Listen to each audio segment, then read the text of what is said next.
الأبرار لفي نعيم وإن الفجار لفي جحيم. الله أكبر.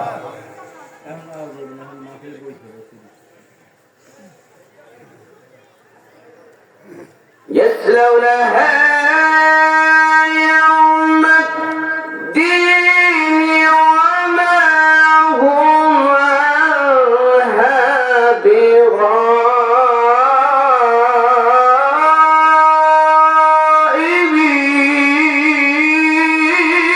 بغائبين. الله أكبر.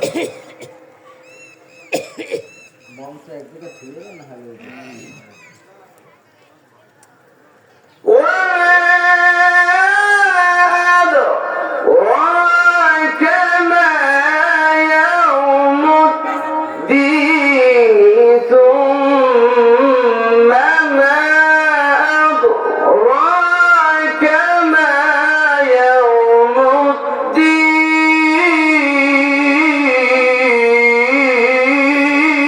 الدين. الله أكبر.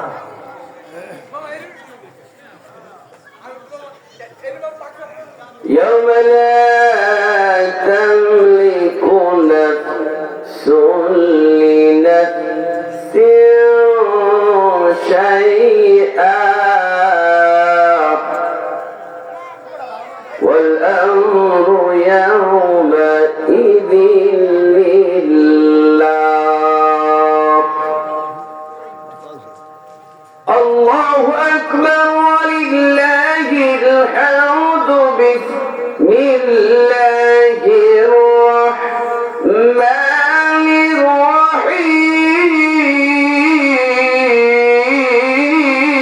الرحيم. الله أكبر.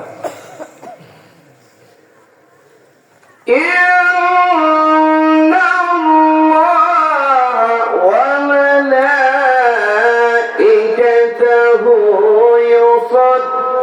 يصلون على النبي يا أيها الذين آمنوا صلوا عليه وسلموا تسليما. اللهم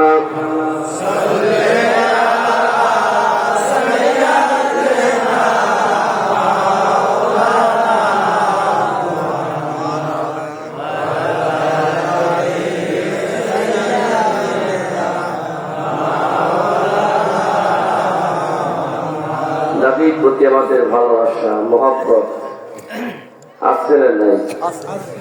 কম না বেশি? কেমন বেশি? একটু প্রাণ খুলে নবীর প্রেমে মাতারা হয়। সবাই বলুন আল্লাহুম্মা সাল্লি আলা সাইয়্যিদিনা মাওলানা মুহাম্মদ ওয়া আলা আলি সাইয়্যিদিনা মাওলানা মুহাম্মদ। নবী আমার জানের জান, আমার প্রাণের প্রাণ, নবীজিকে দেখার তরে মন করে আনচান। নবী আমার জানের জান, আমার প্রাণের প্রাণ, নবীজিকে দেখার তরে মন করে আনচান। মদিনার ওই সবুজ মিনার, মদিনার ওই সবুজ মিনার, মনটায় আমার শুয়েছে ও আমার পাগল মন। ওই মদিনার প্রেমে পড়েছে আমার পাগল মন। ওই মদিনার প্রেমে পড়েছে।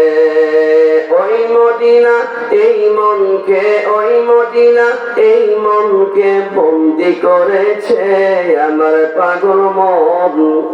ওই মদিনার প্রেমে পড়েছে। জানি না ওই মদিনায় কি আছে মধু, মদিনা মদিনা বলে কান্দি যে শুধু।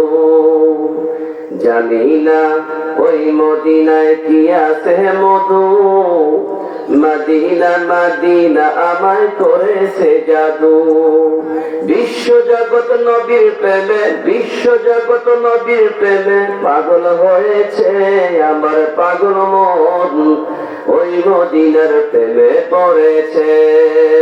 আল্লাহুম্মা জয়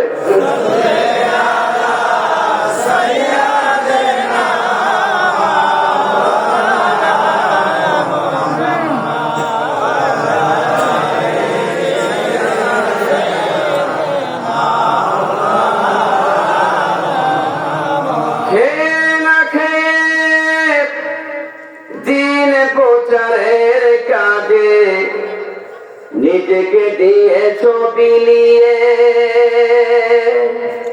তায়েফের কাফেরেরা চিনল না এ আলো, দুষ্ট ছেলেদের পিছু দিল নিয়ে।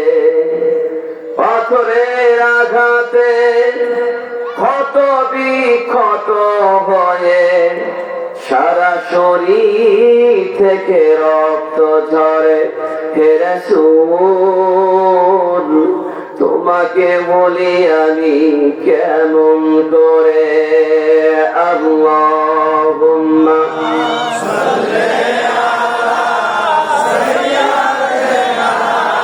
মাওলানা মুহাম্মদ ওয়া আলা আলিহি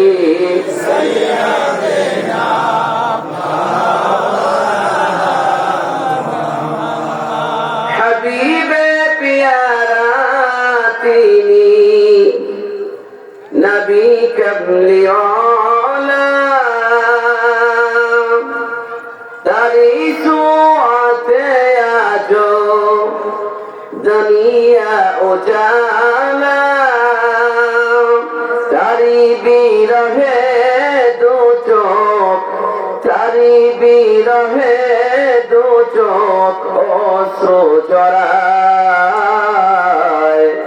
যে ফুল যুগ যুগান্তরে খুশবু ছড়ায়, এঁকেছি সে ফুল মোরা মনেরই গাবায়। যে ফুল যুগ যুগান্তরে খুশবু ছড়ায়। আল্লাহুম্মা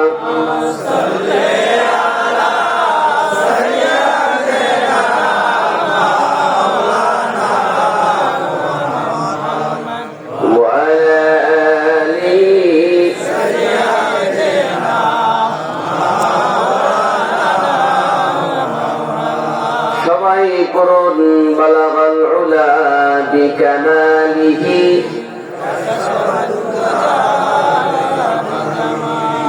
حسنت جميع خصاله سلوا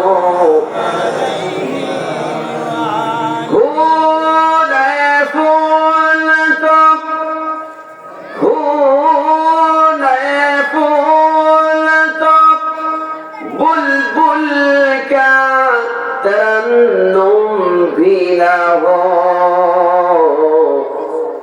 चिमने दहर में कलियों का तबस्सुम भी ना हो। बाग़ल उला बिकमालिही कशफत तुजा बिजमालिही حسنت جميع خصاله صلوا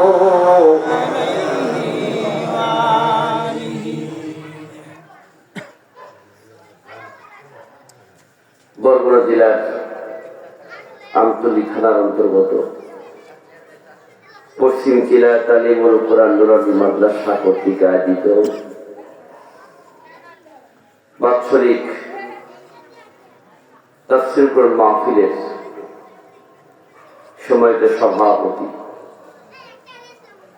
মাওলানা মোহাম্মদ রুহুল আমিন খান, আল্লাহ পাক তার হায়াতে দিয়ে দান করুক সকল মাওলানা। আমার আগে আলোচনা করলেন অত্র এলাকার সুনামধন্য আলেম হাফেজ মাওলানা মোহাম্মদ ইব্রাহিম খলিল সাহেব সহ দিকে ওলামায়ে কেরাম ফুদলায়ে ইসলাম। বিশেষ করে আজকের এই তাফসীর কোরআন মাহফিলের যিনারা প্রধান আকর্ষণ, যাদেরকে নিয়ে এত আয়োজন, আমার সামনে বসা, বিভিন্ন জায়গা থেকে আসা সম্মানিত মুরব্বী কেরাম, ইয়ং জেনারেশন সম্প্রদায় যুবক ভাইয়েরা, আর রয়েছেন অত্র এলাকার পর্দাবচ্ছন্নত আবেদা সলেহা, সর্বোপরি গুণান্বিতা মা ও বোনেরা।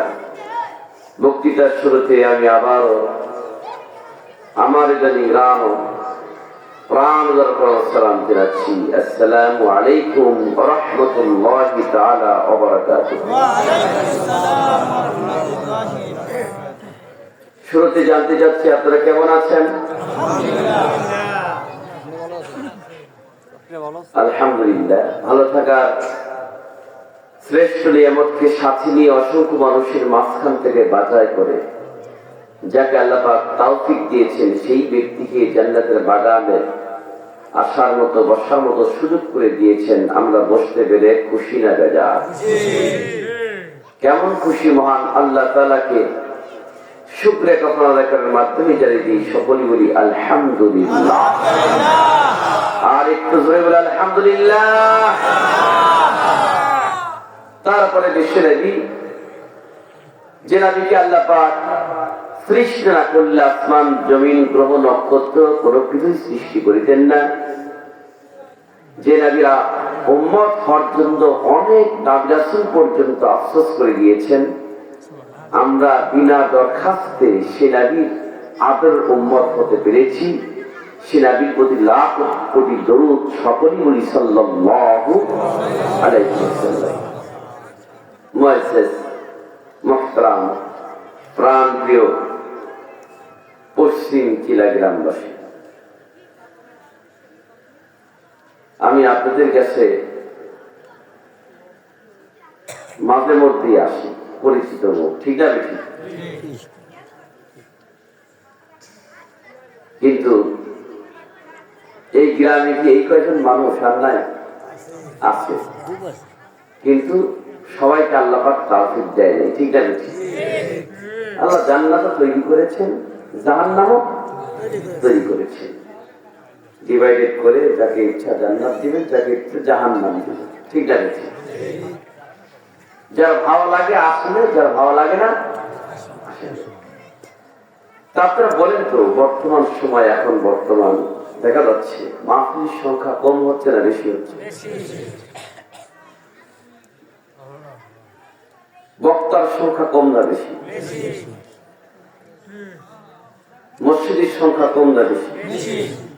মসজিদের সংখ্যা, হাফেজদের সংখ্যা কম না বেশি? পীরের সংখ্যা কম না বেশি? মুরিদের সংখ্যা কম না বেশি? পৃথিবীতে দেখবেন ব্যবসা আছে, একটা ব্যবসা, যেই ব্যবসা লস নাই, পৃথিবীতে একটা ব্যবসা আছে। সেই ব্যবসাটা কি ব্যবসা বলতে পারবেন? সুদের ব্যবসা। কিসের ব্যবসা? কথা বলা, কিসের ব্যবসা? সুদের ব্যবসা কি কোনো লস নাই? দুনিয়াতে খালি লাভ। লস কখন হবে? যখন উপরে এক প্যাচ নিচে এক প্যাচ বানাবে, লসের চকলেট বানায় যখন 3.5 হাত মাটির নিচে রাখবে, তখন হচ্ছে বাদাম ফাটাবে, ঠিক আছে ঠিক আছে, তখন লাভ লস কি জিনিস তখন সেটি বুঝতে পারবে, কথা ঠিক আছে। কিন্তু ভাই আল্লাহ পাক কোরআন কারীমের মধ্যে আমাদেরকে 4টা ব্যবসা শেখাচ্ছেন। কয়টা? যেই ব্যবসার মধ্যে লস নাই, খালি লাভ। দুনিয়াতেও লাভ, আখিরাতেও লাভ। যেরকম সুবহান। সেই ব্যবসা কয় প্রকার? চারটা। কয়টা? 4 প্রকারের ব্যবসার মধ্যে কোনো লস নাই, খালি লাভ। দুনিয়াতেও লাভ, আখিরাতেও। সেই ব্যবসাটা কি? কোরআনে কারীমের মধ্যে আল্লাহ পাক সূরাতুল ফাতির আয়াত নাম্বার 29 ভার্সেস নাম্বার 29 অর্থাৎ 29 নম্বর আয়াতে আল্লাহ পাক বলেছেন, আল্লাহু আকবার ওয়ালিল্লাহিল হামদু বিসমিল্লাহির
রাহমানির আমাদেরকে ব্যবসা শিখাচ্ছেন। যে ব্যবসার মধ্যে কোনো লস নাই, দুনিয়াতেও লাভ, আখিরাতেও লাভ। এমন একটা ব্যবসা আমাদের দরকার আছে না নাই? দরকার আছে না নাই? আল্লাহ পাক বলেছেন সূরা ফাতিরের 29 নম্বর আয়াতে, সেই ব্যবসাটা প্রথম নাম্বার ব্যবসা হলো ইয়াতলুনাল কিতাবাল্লাহ, তোমরা বেশি বেশি করে আল্লাহর কিতাব তিলাওয়াত করো।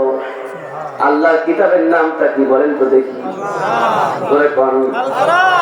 এই পৃথিবী আল্লাহ পাক, এই পৃথিবীতে আল্লাহর নবী বলেছেন, আমি দুনিয়া থেকে চলে যাচ্ছি, বিদায় হজের বাসনে তিনি একটা কথা বলে দিয়েছেন তামাম বিশ্ববাসীর জন্য, তারাকতু ফীকুম আমরাইন লান তাদিল্লু মা তামাসসাকতুম বিহিমা। হে দুনিয়ার মানুষেরা, আমি চলে যাচ্ছি, কিন্তু তোমাদের নিকটে 2টা জিনিস রেখে যাচ্ছি। 1 নম্বর হচ্ছে কিতাব, আল্লাহর কোরআন। নাম্বার 2 আমার সুন্নাহ। ঠিক আছে? সময় হয় যারা নাম্বার 1 হলো যে ব্যবসা করলো নাই, কিতাব আল্লাহ, আল্লাহর কিতাব তিলাওয়াত করতে হবে। আমার ভাইদেরা, আপনার নিজেকে নিজে প্রশ্ন করেন না কেন? আজকে থেকে 10-15 বছর আগে যখন আমরা ফজর নামাজ পড়ে রাস্তা দিয়ে ঘুরে বেড়াইছি, অধিকাংশ বাড়ি থেকে আমরা ফজর নামাজের পর কোরআন তিলাওয়াত কানে চলে আসছে। ঠিক না বেশি? কিন্তু এখন কি শুনি? কথা বলেন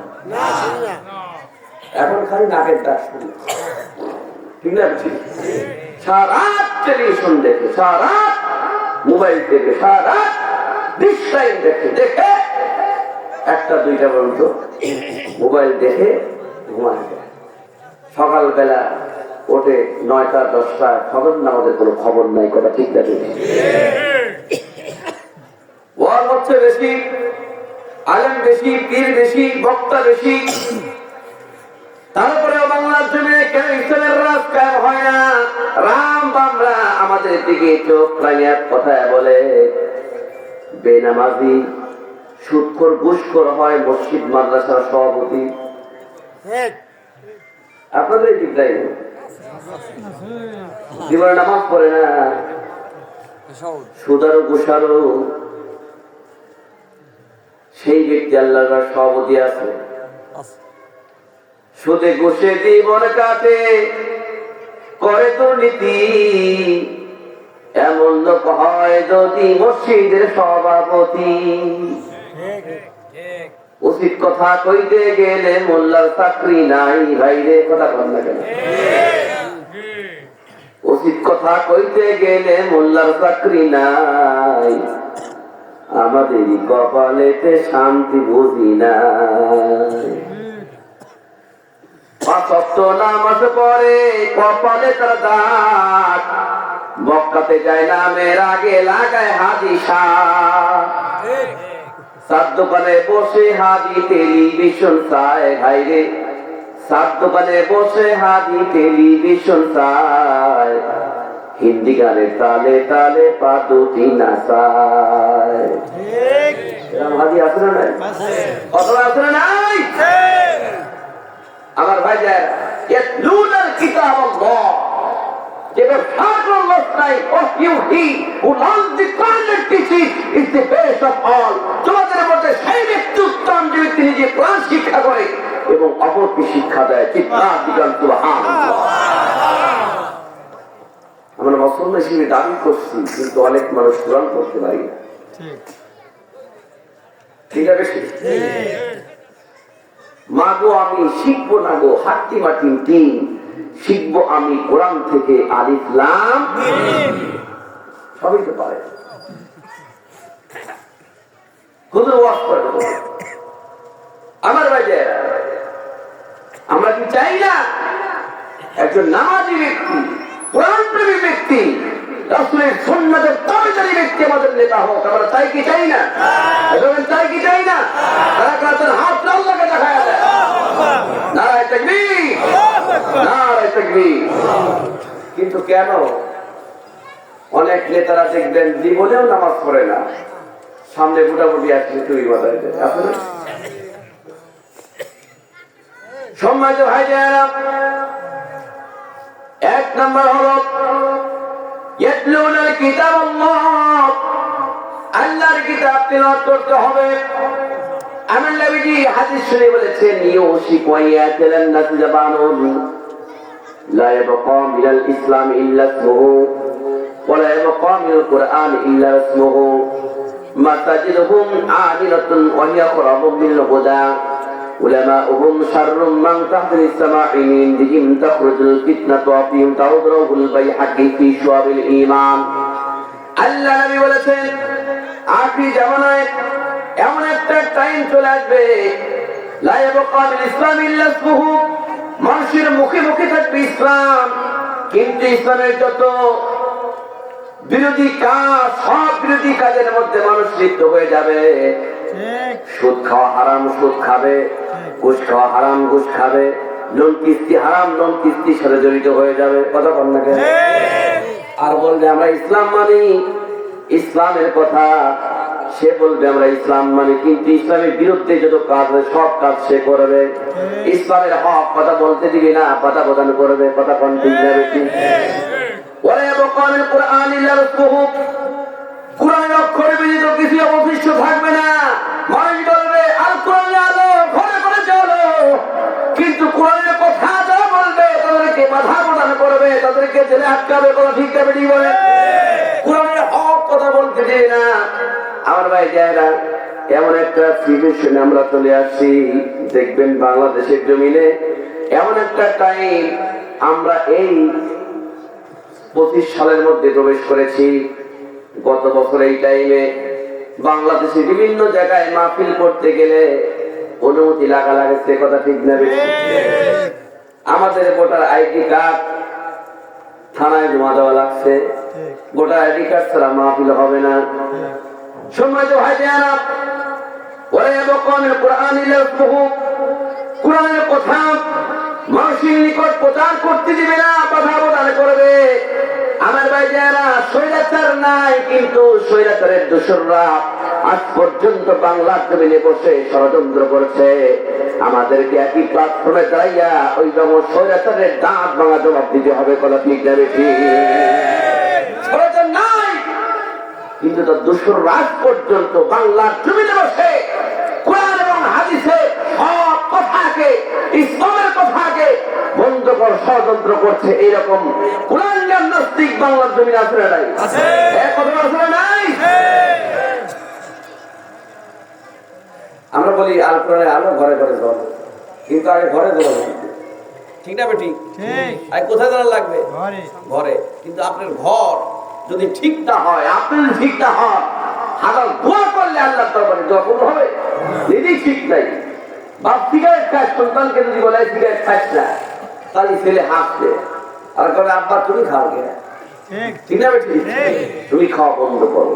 সময় তো ভাই যায় ইয়াতলুনাল কিতাব আল্লাহ, খুব লক্ষ্য করে এই কিতাব নবীদের ওয়ারিস আলেমরা যখনই এই কিতাব তেলাওয়াত করতে যাবে, মানুষের নিকট দাওয়াত দিতে যাবে, তখন বাধা প্রদান করবে। যেমন বাধা প্রদান করেছিলেন আমার আপনার সর্বকালের সর্বশ্রেষ্ঠ নবী জনাব মুহাম্মদুল্লাহ সকলেই বলুন সাল্লাল্লাহু আলাইহি ওয়াসাল্লাম। আল্লাহ নবীর উপরে যখন আয়াত নাযিল হয়ে গেল, ইয়া আইয়ুর রাসূল বাল্লিগ মা উনজিলা ইলাইকা মির রাব্বিক ফাইন লাম তাফআল ফামা বাল্লাগতা রিসালাতাহু ওয়াল্লাহু ইয়াহতিমুকা মিনান নাস। রাসূল, আপনার উপর যে রিসালাতের দায়িত্ব দেওয়া হয়েছে আপনি প্রচার করুন। যদি প্রচার না করেন, আল্লাহর দায়িত্ব ঠিক মতো পালন করলেন না। যদি রিসালাতের দায়িত্ব পালন করতে যান, দাওয়াত দিতে যান, ইস্তিমরার চলানো হবে, আপনার উপর বিভিন্ন হামলা মামলা দিবে, হত্যা করা ষড়যন্ত্র করবে। আপনি পিছন দিকে আসবেন না, সামনের দিকে হাঁটবেন। ওই সকল কবল থেকে আমি আল্লাহ পাক আপনাকে রক্ষা করবো। ধরে কষ্ট সময় তো ভাই যায় না। আজকে থেকে চলে যান 1 বছর আগেকার কথা। এই বাংলার জমিনে তাফসীর মাহফিল করতে লেগে আপনার অনুমতি লেগেছে।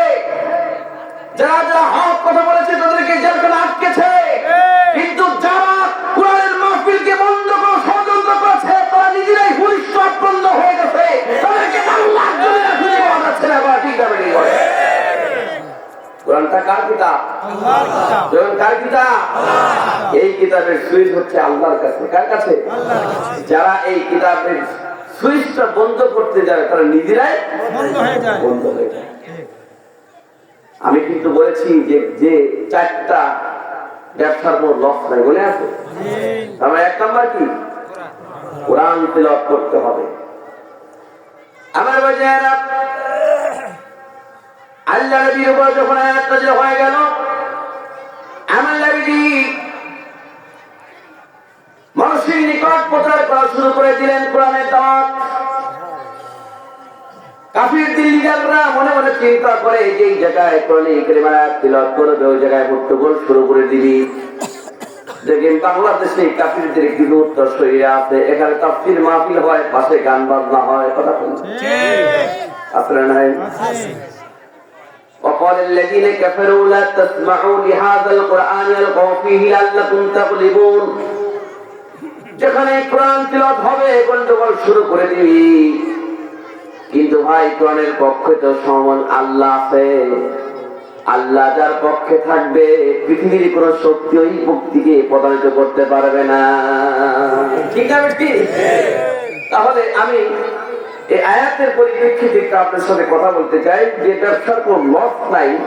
নাম্বার 1 হলো কিতাব আল্লাহ, আল্লাহর কিতাব তেলাওয়াত বেশি বেশি করে করতে হবে। তাহলে এই পৃথিবীতে অনেক কিতাব আছে, কোন কিতাব পড়লে আপনার সওয়াব নাই, কিন্তু একটা কোরআনের কারীমের আয়াত যদি অক্ষর যদি আমরা তেলাওয়াত করি তাহলে প্রত্যেকটা অক্ষরের বিনিময়ে তার আমলনামা 10টা করে লিখে দেওয়া হবে। কথা ঠিক আছে? যেরকম সুবহানাল্লাহ। তাহলে কিতাব তেলাওয়াত করতে হবে। কিন্তু আল্লাহ পাক কোরআনে বলছেন যে 4টা ব্যবসার কোনো কি নেই, লস নাই। নাম্বার 1 কিতাব তেলাওয়াত, বেশি বেশি কোরআন করব, কোরআন করলে স্বয়ং আল্লাহ পাক আমাদেরকে সহযোগিতা করবে। যেরকম সুবহানাল্লাহ, আর যখন সুবহানাল্লাহ। কিন্তু ভাই যখন কোরআন পড়ব, সঠিক ব্যক্তি যখন হব, তখন আমাদের কিন্তু নিজেকে ঠিক হতে হবে, নিজের ঘরও ঠিক হতে হবে। আমাদের ঘরের মধ্যে শয়তান বসবাস করে না জিন বসবাস করে, এটা আমরা বুঝবো কেমনে? যে ঘরের মধ্যে বসবাস করি সেই ঘরে নামাজ পড়ি, সেই ঘরে নামাজ আল্লাহর দরবারে কবুল হয় কিনা এটাও তো আমরা জানি না। ঠিক আছে? সবাই আল্লাহ রাসূল বলেছেন, খুব লক্ষ্য করবেন, রাসূল আকরাম সাল্লাল্লাহু আলাইহি ওয়াসাল্লাম বলেছেন যেই ঘরের মধ্যে 10টা আলামত পাওয়া যাবে। কয়টা? 10টা আলামত পাওয়া যাবে সেই ঘরের মধ্যে। তখন বুঝতে পারবেন খাবিশ শয়তান, জিন শয়তান বসবাস করে ওই ঘরে। আল্লাহর ইবাদত বন্দি করলে আল্লাহর দরবারে দোয়া কবুল হবে না, ইবাদত বন্দি করলেও আল্লাহর দরবারে পৌঁছাবে না, দোয়া হবে না। ওই ঘরটা খাবিশ শয়তান, জিন শয়তানের ঘর। ধরে কর নাউযুবিল্লাহ। কয়টা কয়টা দল কয়টা? ধরে কর কয়টা?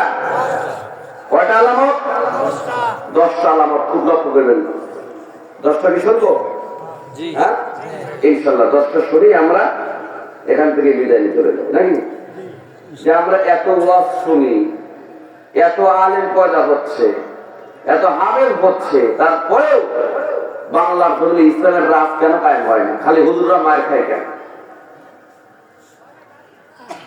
আজকের থেকে 500-6 বছর আগে শাহুল আলী এমনি আসছেন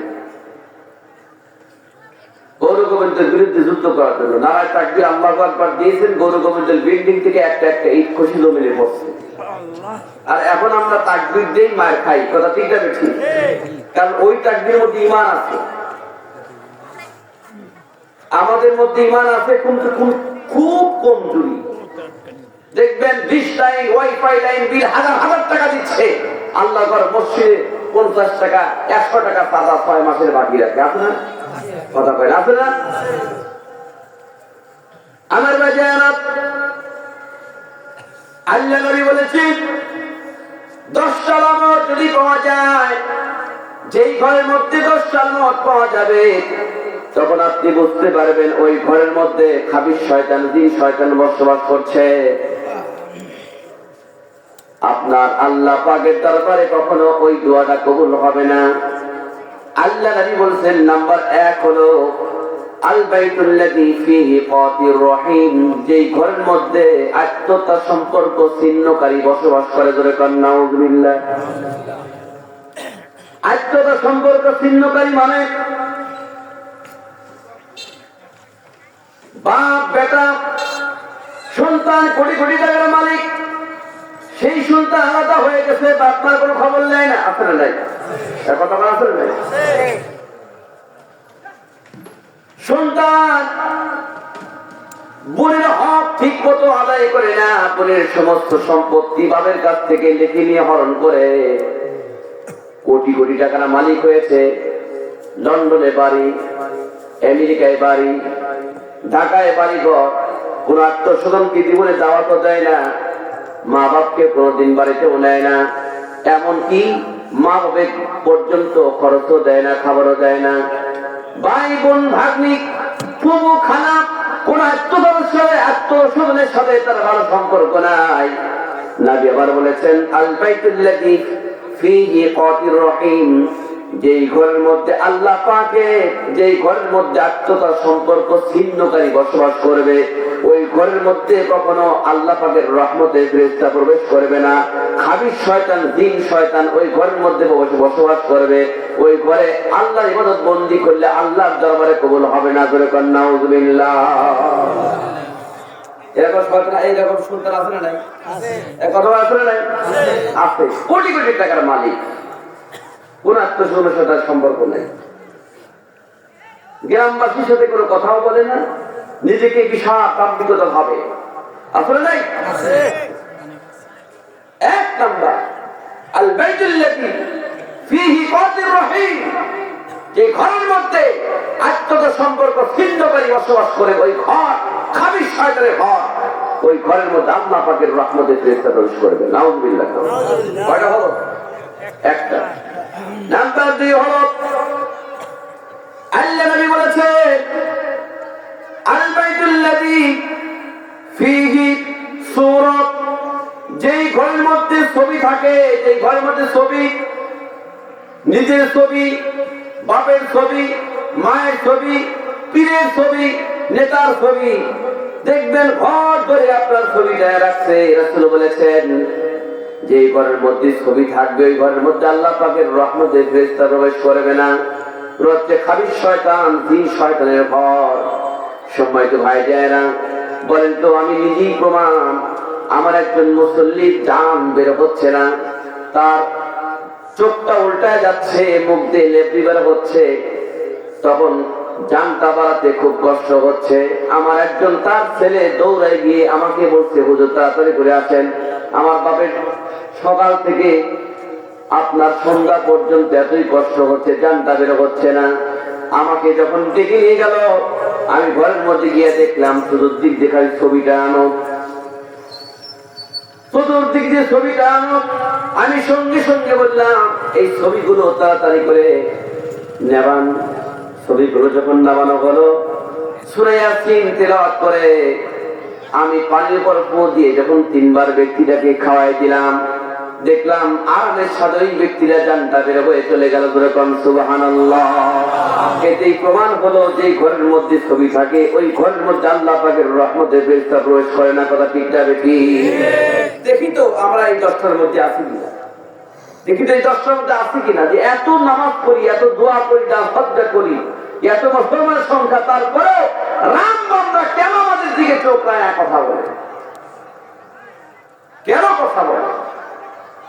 সময় তো ভাই যায়, শুনতে তো। নাম্বার 2, ছবি লটকানো।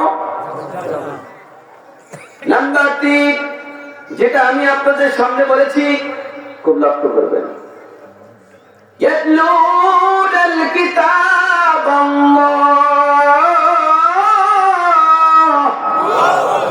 আল্লাহ পাক এর হাবিব বলেছেন।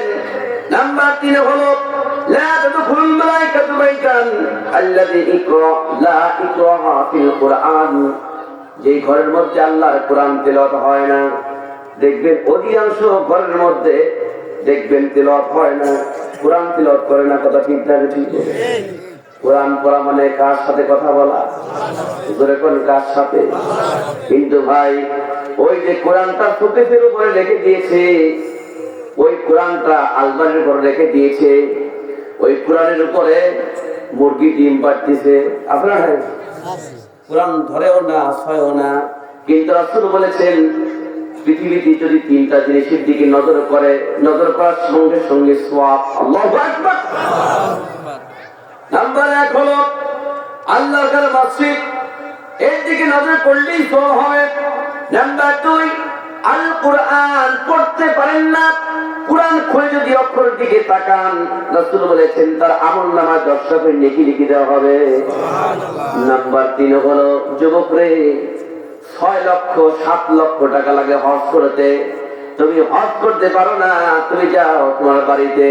রাসূল বলেছেন যে ছেলেটা তার মা বাবার দিকে নেক নজরে তাকাইবে, আল্লাহ নবী বলেছেন মা বাবার দিকে ছেলে যখন নেক নজরে তাকাবে, নেক নজরে তাকাইলে একটা কবুল হজের সওয়াব তার আমলনামায় আল্লাহ পাক লিখে দিবে। সুবহানাল্লাহ। কিন্তু ভাই দেখা যায় নেক নজর তো দূরে থাক, অনেক মা বাপ সন্তানের সাথে ভয়ে কথাই বলতে চায় না। ঠিক। শ্বশুর শাশুড়ির কথায় ওঠে আর বসে, বড় কথায় মা বাপকে পিটায়। কথা ঠিক আছে? এই বাংলাদেশে একটা ঘটনা ঘটেছিল, বিবাদ পত্রিকায় ছাপানো হয়েছিল। মা 10 মাস 10 দিন গর্ভে ধারণ করেছে সন্তানকে, নতুন বিয়ে করে বইয়ের কথা মতো মাকে মারছে। নাউযুবিল্লাহ। মাকে এক ঠ্যাং ভেঙে দিয়েছে। পাড়া প্রতিবেশী এসে হাসপাতালে নিয়ে যাইতে চায়, মেডিকেলে নিয়ে যাইতে চায়, নিয়ে যাইতে চায় না। ছেলেকে যখন এত রাত, এক হাত এক পা ভেঙে দিল, পাড়া প্রতিবেশী এসে সন্তানের রাত দেখে নিয়ে যেতে চায়, মেডিকেলে নিয়ে যেতে চায় নাই। সন্তান যখন চাকরি করবার জন্য চলে গেল, ঢাকাতে চাকরি করে, 2 দিন পরে স্ত্রী ফোন দিয়েছে, তাড়াতাড়ি করে চলে আসো, আমাদের সন্তান 4 বছরের সন্তান অসুস্থ। রাত যখন গভীর হয়ে যায়, রাত্রিতে সন্তান চলে আসছে। স্ত্রীর কথা শুনে স্বামী যখন ঘরের মধ্যে ঢুকলো, দেখে তার স্ত্রী সন্তানকে কোলের মধ্যে করে নিয়ে পানি ঢালছে, জল পড়ে দিচ্ছে, স্ত্রীর চোখ দিয়ে পানি দাদা করে পড়ছে। তখন ওই স্বামীটা চিন্তা করছে, হায় সর্বনাশ, আমার এই 4 বছরের সন্তানকে আমার স্ত্রী সারা করে পাহারা দিচ্ছে, আদর যত্ন করছে। আমি যখন ছোট ছিলাম আমার মা তো এরকম আদর যত্ন করেছিল। আমার মা তো এরকম রাত জেগে জেগে আমাকে পাহারা দিয়েছিল। আমি কেন আমার মাকে মেরেছি? সন্তান ভুল বুঝতে পেরে দ্রুত গতিতে দৌড়ায় চলে গেছে মায়ের দরজার নিকটে। মায়ের দরজার নিকটে গিয়া সন্তান যখন মা বলে ডাক দিয়েছে, মা ভয়ে দরজা খোলে না, মনে করছে কেবলই মেরে চলে গেল। আবার এত তাড়াতাড়ি সন্তান আসলো। সন্তান যখন মা বলে ডাকে আর দরজা খোলে না, কয় মা তুমি দরজা খোলো, খোলে না। সঙ্গে সঙ্গে মা মা যখন মা বলে ডাক দেয়, মা তুমি দরজা খোলো, কয় না খুলবো না। কেন তুমি খুলবা না? তুমি আগে মারবে, কয় না মা মারবো না, তুমি খোলো, আমার কাজ আছে, কয় না। সন্তান নিজের ঘরে দৌড়ায় গিয়ে একটা ছুরি হাতে নিল। ছুরি হাতে নিয়ে আমার দরজার নিকটে গিয়ে বলছে, মা তুমি যদি দরজা না খোলো তোমার সামনে আমি আত্মহত্যা করবো। মা তখন বলছে, সন্তান রে, তুই যখন আমাকে ধ্যান ভেঙে তুই চাকরির জন্য চলে গিয়েছিস, আমি কোন এমপির কাছে, কোন মন্ত্রীর কাছে, চেয়ারম্যান মেম্বারের কাছে বিচার দেই নাই, বরং আমি নামাজ পড়ে তোর জন্য দোয়া করেছি, আল্লাহ আমার সন্তান না বুঝে আমাকে মেরেছে, আমার সন্তানকে রাস্তাঘাটে কোনো বিপদ দিও না, সহিহ সালামত আমার সন্তানকে গন্তব্যস্থলে পৌঁছে দিও। আল্লাহু আকবার। আমার ভাইজানেরা, মায়ের কথা শুনিয়া সুলতান হাও হাও করে কাঁদে, বলে মা দরজা খোলো, যদি না খোলো তোমার সামনে আমি আত্মহত্যা করবো। এই কথা যখনই বলছি সঙ্গে সঙ্গে মা দরজা যখন খুলে দিয়েছে, সন্তান দৌড় আগে মায়ের 2 পা জড়া ধরেছে আর বলে, মা আমি ভুল করেছি, তুমি আমাকে মাফ করে দাও, আমি ভুল করেছি, তুমি আমাকে মাফ করে দাও, জীবনে কোনোদিন এইরকম কাজ আমি আর করবো না। সন্তান বলে, আমার মা যখন আমাকে মাফ করে দিল, আমি তখন দেখতে পাইলাম আমার 4 বছরের সন্তান ডাক্তার ছাড়াই ভালো হয়ে গেল। আমার ভাই যারা খুব লক্ষ্য করবেন, দোয়া কবুল হওয়ার শর্ত হচ্ছে মা বাবার সাথে ভালো আচরণ করা। বয়স সন্তুষ্টিতে সন্তুষ্টি আল্লাহ পাক কোন জায়গায় বলেন নাই, কিন্তু আল্লাহ কোরআনের মধ্যে বলেছেন পিতা মাতার সন্তুষ্টিতে স্বয়ং আল্লাহ সন্তুষ্টি। কথা ঠিক না বেশি? কথা কন না ঠিক না বেশি? কিন্তু অধিকাংশ পরিবারে দেখবেন সন্তানের সাথে ভালো লিশন বাপ মান নাই। কথা ঠিক না বেশি? এই জন্য আল্লাহর দরবারে দোয়া কখনো কবুল হয় না। পয়গম্বর থেকে শুরু করে আল্লাহ ওলিয়া পর্যন্ত মা বাবার খেদমত করেছে। মা বাবার খেদমতের কারণেই মঞ্জিলে মাকসুদে চলে গিয়েছেন। মায়ের দোয়ার কারণে তারা উচ্চ শিখরে চলে গিয়েছে। কথা ঠিক আছে? নাম শোনেন না? মায়ের দোয়া, ঠিক আছে? ঠিক জান্নাতের বন্ধু কসাই কেন? মায়ের খেদমতের কারণে। ঠিক আছে? ঠিক। আপনারা জানেন না মুসা আলাইহিসসালাম আল্লাহর কাছে বলছে, আল্লাহ আমার জান্নাতের বন্ধু কে হবে? কয়েকজন কসাই। মুসা আলাইহিস সালাম কিসের কারণে? দেখছে মা বাপের খেদমতের কারণে। যেরকম সুবহানাল্লাহ। কিন্তু সেই মা বাপকে, সেই মা বাপের সাথে বর্তমান সময়ে অনেক খারাপ আচরণ করছে। কথা ঠিক আছে? আমার ভাইয়েরা, যেই ঘরের মধ্যে কোরআন তিলাওয়াত হয় না, কয় নাম্বার? 3 নাম্বার। কয় নাম্বার? যেই ঘরের মধ্যে কোরআন তিলাওয়াত হয় না, ওই ঘরের মধ্যে আল্লাহ পাকের রহমতের ফেরেশতা প্রবেশ করবে না। ওই ঘরের মধ্যে খাবিশ শয়তান, 3 শয়তান বসবাস করবে। আমার ভাই যারা, বেশি বেশি করে আজকে থেকে নিয়ত করতে হবে, প্রত্যেকটা ঘরে, প্রত্যেকটা পরিবারে কোরআনিক কারিম আয়াত তিলাওয়াতের সিস্টেম চালু করতে হবে। কথা ঠিক না বেশি? কোরআন যতই পড়বো তবে আল্লাহ পাকের রহমত বর্ষিত হবে। কিন্তু কোরআন যখন আপনি কোরআনের রাজ প্রতিষ্ঠা করার জন্য, কোরআনের সমাজ প্রতিষ্ঠা করার জন্য যখন আপনি মানুষের নিকট যাবেন, তখন অনেক বাধা আসবে। এই বাধাকে অপেক্ষা করে সামনের দিকে আগায় দিতে হবে। কথা ঠিক যাবে? ঠিক বলে? ঠিক যাবে? ঠিক। কারণ যারা কোরআনের কথা বলে তাদেরকে অধিকাংশ মানুষ কিন্তু দেখতে পারে না। ঠিক যাবে? ঠিক। কারণ আপনারা জানেন এই পৃথিবীতে একজন বক্তা ছিলেন, যে বক্তার নাম হচ্ছে আল্লামা দিলওয়ার হোসেন সাঈদী রহমতুল্লাহ। তার বাপ কিন্তু আপনার ফুরফুরার খলিফা। আল্লাহু আকবার। তাকে দেখতে পারে না অনেক মানুষ, কিন্তু তার যে দেখতে পারে না তার পকেট থেকে মোবাইলটা বাইর করেন, বার করে দেখেন যে ওই মোবাইলের মধ্যে আল্লামা দিলওয়ার হোসেন সাঈদী ওয়াজ আছে। বলা ঠিক দেখছি আসলে আছে। বর্তমান সময়ে মরহুম মকসুদ আল্লামা দিলওয়ার হোসেন সাঈদী দুনিয়া থেকে বিদায় চলে গেছে। এখন আমাদের বাংলাদেশের আত্মা সম্পদ ডক্টর মিজানুর রহমান আজহারী। তার মাহফিলে বেশি লোক দেখে কিছু পীর, একজন পীর সে শয়তান বলছে যে মিজানুর রহমান আজহারী মাথা যদি আমার কাছে এনে দিতে পারো 10 লক্ষ টাকা পুরস্কার করা হবে।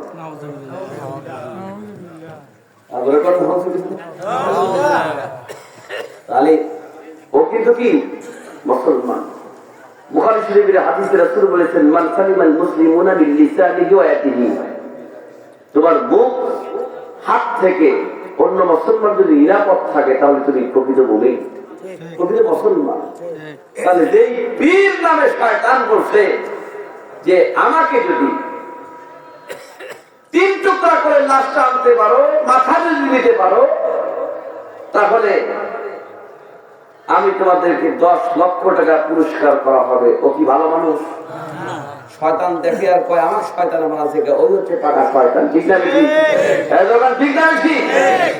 এই দারুণ্যতর বৈঠকে আজকের থেকে কয়েক হাজার বছর আগে আপনার আবু জাহেল সহ মুসলিম সুদ্দা দারুণ্যতর বৈঠকে আইন পেশ করেছিল যে রাসূলের প্রাণ তিলাওয়াত শুনে ইউনিটাল কমপ্লিট ইসলাম মানুষ তলে তলে কালেমা তৈরি মুসলমান হয়ে যাচ্ছে। হে মক্কার যুবকেরা, তোমাদের মধ্যে কে আছো মুহাম্মাদের কাল্লা যদি আমার কাছে জমা দিতে পারো, আমাদের কাফিরদের লিডারদের পক্ষ থেকে 100 লাখ পুরস্কার করা হবে। তোরে নাউযুবিল্লাহ। আজকে কাফিরদের আবু জাহেল নাই, উতবা নাই, সাইবা নাই, কিন্তু তার উত্তরসূরি এখনো মনে আছে। ঠিক আছে? ঠিক। দারুণতর বৈঠকে তার আইন পেশ করে দিল রাসূলের কাল্লাকে এনে দিতে পারবে। তখন সব জায়গায় মক্কার এলিতে অলিতে গলিতে স্লোগানটা চলে গেল। একজন ব্যক্তির কানে গেল, তিনি হচ্ছে যুবক। যে যুবকটা এখনো ইসলাম গ্রহণ করে নাই, সেই যুবকটার নাম ওমর। নাম কি? কি? তখন সে চিন্তা করছে যে আসলে তো ওরা অনেক কথা বলে, মুনাফিকরা কথা ঘোরাতে পারে, সোজাও করতে পারে, আসলে এত লাভ দিবে কিনা, আমি একটু যে নিজেই নেতার কাছে যা শুনবো। নেতার কাছে যা বলছে, আপনি কি আসলে দিবেন? হ্যাঁ দেবো। অমর করছে, তাহলে ঠিক আছে, আপনারা 100 লাল রেডি করেন, আমি রাঙা তরবারি নিয়ে যেভাবে হোক রাসূলের কাল্লা তোমাদের নিকট জমা দেব। নাউযুবিল্লাহ। রাসূলের পক্ষে কে আছে? জোরে করে কে আছে? আমার বাজার, আমার নবীজির কাল্লা, আমার নবীজির মাথা আনার জন্য রাঙা তরবারি নিয়ে সামনের দিকে যখন আগায় যায়, যাইতে যাইতে মাঠের মধ্যে দেখছে অনেকগুলো মানুষ এক জায়গায় জড়ো হয়ে আছে। তাদের সামনে একটা গরু হাত পা বেঁধে জমিনে শুয়ে রাখছে। যখন জমিনে শুয়ে রাখছে, অমর তখন তাদেরকে জিজ্ঞাসা করছে, তোমরা গরুটাকে এত কষ্ট দিচ্ছ কেন? গরুটাকে জমি যখন করতে যাই, তখন গরুর পেট থেকে একটা আওয়াজ আমাদের কানে চলে আসে। এই আওয়াজটা শোনার সাথে সাথে আমরা সামনের দিকে যাওয়ার দেখে চলে আসি। অমর বলে, এই আওয়াজটা কি তোমরা কি বোঝো? কয় না। তাহলে একটু সাইড দাও, আমি একটু শুনতে চাই।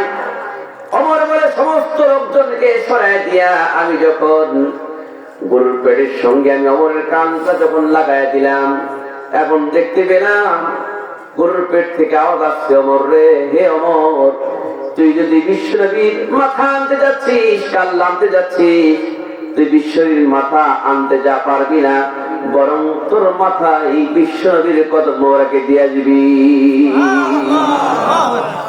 ওমর তখন চিন্তা করছে, আমি রাসূলকে মারতে যাচ্ছি, গুরু জানলো কি হবে। সুবহানাল্লাহ। আরে ভাই, আল্লাহ রাসূলের পাওয়ার কি কম? জয়বান কম? আল্লাহ পাক তার হাবিবকে কেমন করে সৃষ্টি করেছেন, যে রাসূলকে শরীরে স্বপ্নে আত্মার যদি কেউ দেখে তার জন্য জাহান্নাম হারাম, জান্নাত ওয়াজিব। আল্লাহু আকবার। কি কোয়ালিটি, কি গুণাগুণ রাসূলের মধ্যে আছে। আল্লাহু আকবার। আমার ভাইজান, আমার নবীজিকে কোন ব্যক্তি আগে সালাম দিতে পারে নাই। নবীজি যখন রাস্তা দিয়ে হাঁটতেন তখন সবার আগে রাসূল সালাম দিতেন। আল্লাহু আকবার বলেন। হযরত আবু বকর সিদ্দিক রাদিয়াল্লাহু তাআলা চিন্তা করেছেন, জীবনে তো রাসূলকে সালাম দিতে পারি না, তাহাজ্জুদ নামাজ যখন পড়তে যায় আমি রাসূলকে আগে সালাম দিব।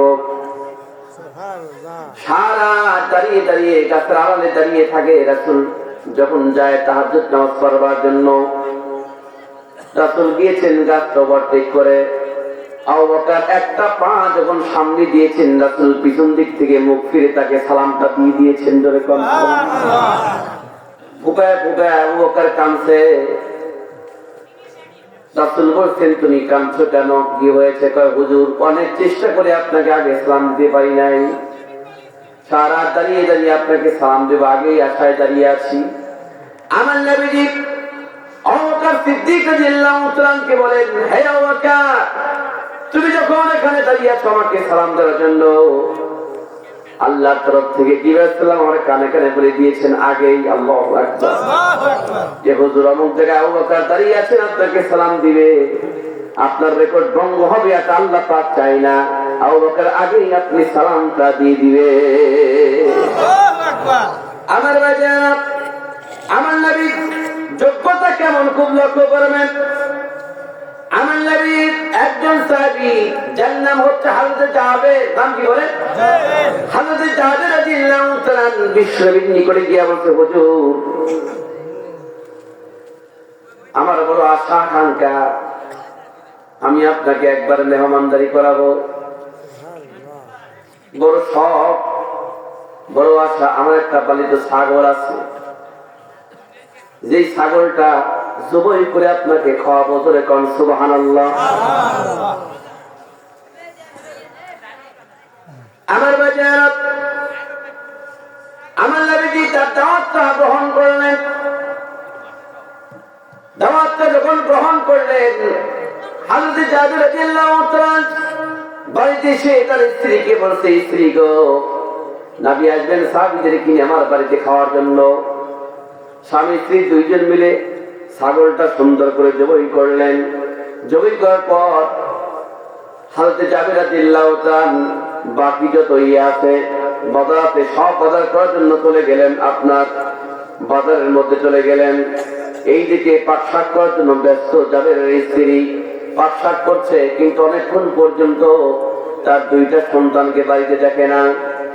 দুই সন্তান বাইরে খেলাধুলা করছে। ছোট ভাই বড় ভাই দুইজন দুইজনকে বলছে, ভাই তুমি কি জানো আমাদের পালিত ছাগলটা জবাই করেছে? বড় ভাইকে যখন বলছে, ছোট ভাই বলছে কেমন করে জবাই করছে? বড় ভাই বলছে, তুমি জমিনে সব, আমি তোমাকে দেখাচ্ছি। ছোট ভাই যখন জমিনে শুইছে, তখন যেই ছুরি দিয়া ছাগলটা জবাই করছে, ওই ছুরি দিয়া ছোট ভাইকে বড় ভাই সুন্দর করে ওই ছাগল দিয়ে জবাই করছে, ওই ওরম করে জবাই করে ফেলেছে। যখন এই জবাই করে ফেলল, রক্ত জমিনে পড়ে গেল, রক্তাক্ত ছুরি নিয়ে বড় ভাই দাঁড়িয়ে গেল। কিন্তু ভাই, সন্তানের কিছু হলে কেউ না জানলে কে জানে? কে জানে? মা দেখেছে অনেকক্ষণ পর্যন্ত আমাদের সন্তান তো নাই, কোথায় গেল সন্তান? মায়ের জানের মধ্যে একটু জিরিক দিয়ে উঠল। বাড়ির মধ্যে থেকে বের হয়েছে, দেখে ছোট সন্তানটা লাশ হয়ে জমিনে পড়ে আছে, রক্তাক্ত অবস্থায় পড়ে আছে, বড় ছেলের হাতে ছুরি। তখন মা বড় ছেলের কাছ থেকে ছুরিটা কেড়ে নেওয়ার জন্য যখন চলে আসছে, মার আশা দেখে বড় ছেলেটা ভয়ে দৌড় মারছে। দৌড় দিয়া একটা বিল্ডিং এর ছাদের উপর পড়ে, বিল্ডিং এর ছাদের উপর উঠছে, ওঠার পরে মার ভয়ে ওই বড় ভাইটা ছুরি নিয়ে নিচে লাফ দিয়েছে। লাফ দেওয়ার সাথে সাথে ছুরিটা কেমন যেন আপনার গলার সাথে লেগে বড় ভাইটাও জবাই হয়ে গিয়েছে, বড় ভাইটাও মারা গেল। আমার ভাই দুইটা ভাই যখন লাশ হয়ে গেল, হযরত জাবের রাদিয়াল্লাহু তাআলা এর স্ত্রী মনে মনে বলে, আল্লাহ তুমি আমাকে কি পরীক্ষার মধ্যে ফেলাইলা? আজকে সর্বকালের সর্বশ্রেষ্ঠ নবী আমার বাড়িতে মেহমানদারি করার জন্য আসবে, আর তাহলে আমরা আসবে, আমি তাদেরকে সুন্দর করে রান্না বান্না করে খাওয়াবো। দুইটা সন্তান দুনিয়া থেকে বিদায় চলে গেল, এই চিন্তা করে ফুফায় ফুফায় ফুফায় ফুফায় চোখের পানি ছেড়ে দিয়ে কাঁদছে। হঠাৎ করে জাবের রাদিয়াল্লাহু তাআলার স্ত্রী মনে মনে জাগলো, আমি যদি সন্তানের মায়া মমতার মধ্যে পড়ে বিশ্বনবীর খেদমতের যদি ত্রুটি হয়, কাল কিয়ামতের ময়দানে আল্লাহর দরবারে আমাকে নালিশ করতে হবে। এই চিন্তা চেতনা করে জাবের রাদিয়াল্লাহু তাআলার স্ত্রী দুইটা সন্তানকে দুই কাঁধের উপরে করে নিয়ে বাড়ির দিকে রওনা হয়ে গেলেন। তো এখন আল্লাহু আকবার, আর তো এখন আল্লাহু আকবার।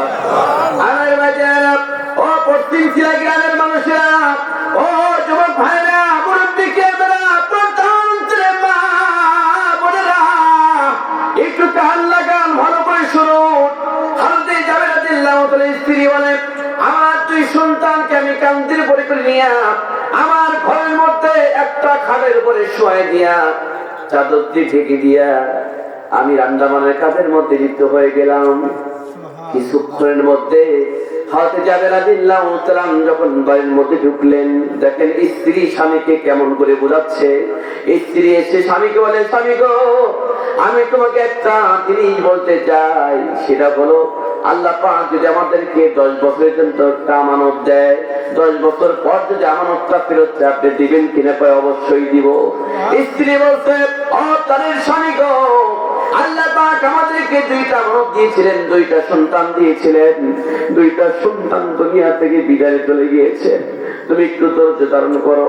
তখন জাবের রাদিয়াল্লাহু তাআলা চোখের পানি ছেড়ে দিয়ে ফুফায় ফুফায় কাঁদতে বলে, তুমি আমাকে আগে বলো নাই কেন? এইরকম করে দুইজনে কান্দে কান্দে কান্দে কান্দে কান্দে আমার নবীজি সাহাবীদেরকে নিয়ে জাবেরের ঘরের মধ্যে প্রবেশ করেছেন। জাবেরের ঘরের মধ্যে প্রবেশ করিয়া জাবেরকে বলছেন, জাবের রে, খাওয়া দাওয়া করতে রেডি করে দিয়ে হুজুর আপনি বসেন, সমস্ত খাওয়া দাওয়া গুলো আমরা প্লেস করেছি। আমার নবীজির সামনে যখন খাবার দাবার গুলো প্লেস করা হলো, আমার নবীজি জাবেরকে বলছেন, জাবের রে, তোমার দুইটা সন্তান ছিল, তোমার দুইটা সন্তান কোথায়? তোমার দুই সন্তানকে ডাক দাও, তোমার দুই সন্তানকে নিয়ে আমি রাসূল খানা খাবো।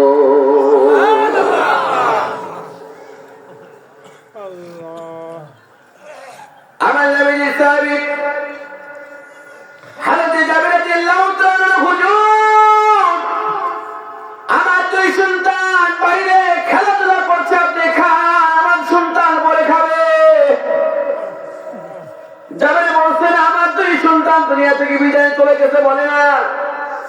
নবীজি কি বলছে, হুজুর আপনি খান, সন্তান দুইটা পরে খাবে, আপনি খান। নবীজি আমার বলছেন, জাবের রে, যখন তোমার বাড়িতে আমি আসি খাওয়ার জন্য, আল্লাহ পাক তোমার দুই সন্তানকে ছাড়া খানা খাইতে নিষেধ করেছে। সুবহানাল্লাহ। আল্লাহ পাক আমাকে বলেছে, হাবিব,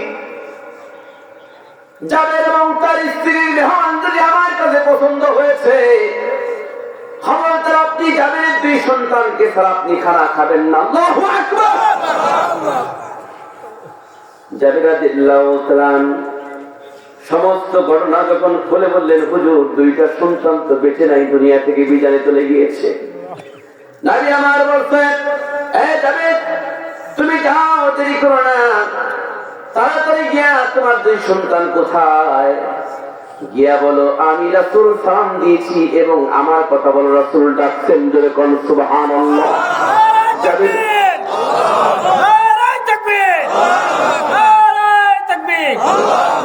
আল্লাহ নবী যখনই বলেছে তুমি যা বলো রাসূল সালাম দিয়েছেন এবং রাসূল ডাকছেন, জাবের রাদিয়াল্লাহু তাআলা বলেন, আমি রাসূলের কথা শুনিয়া যখন আমার মরা দুই সন্তানের সামনে গিয়ে দাঁড়িয়েছি, দাঁড়িয়ে যখন রাসূলের সালামটা যখন দিয়ে দিয়েছি, আর বলছি রাসূল তোমাদের দুই ভাইকে ডাকছে। এই কথা বলার সাথে সাথে জাবের রাদিয়াল্লাহু তাআলা বলেন, ঘুমন্ত মানুষ যেমন চোখ মুছতে মুছতে উঠে বসে পড়ে, আমার দুই সন্তান চোখ মুছতে মুছতে উঠে বসে পড়ল। নবীজি বললেন, হে জাবের রাদিয়াল্লাহু তাআলা, যাও তাড়াতাড়ি করে দুই সন্তানকে গোসল করে নিয়ে আসো। দুই সন্তানকে গোসল করে নিয়ে ডান পাশ বাম পাশে বসায় দিলেন। ডান পাশ বাম পাশে বসায় দেওয়ার পরে নবীজি আমার দুই সন্তান তিনি খাওয়া শুরু করলেন। সাহাবীদেরকে বললেন, সাহাবীয়ারে, তোমাদেরকে একটা শিক্ষা দিচ্ছি, সেটা হলো তোমরা খানা খাবা, গোস্ত খাও, কিন্তু খবরদার গোস্তের হাড্ডির উপরে তোমরা কামড় দিবে না।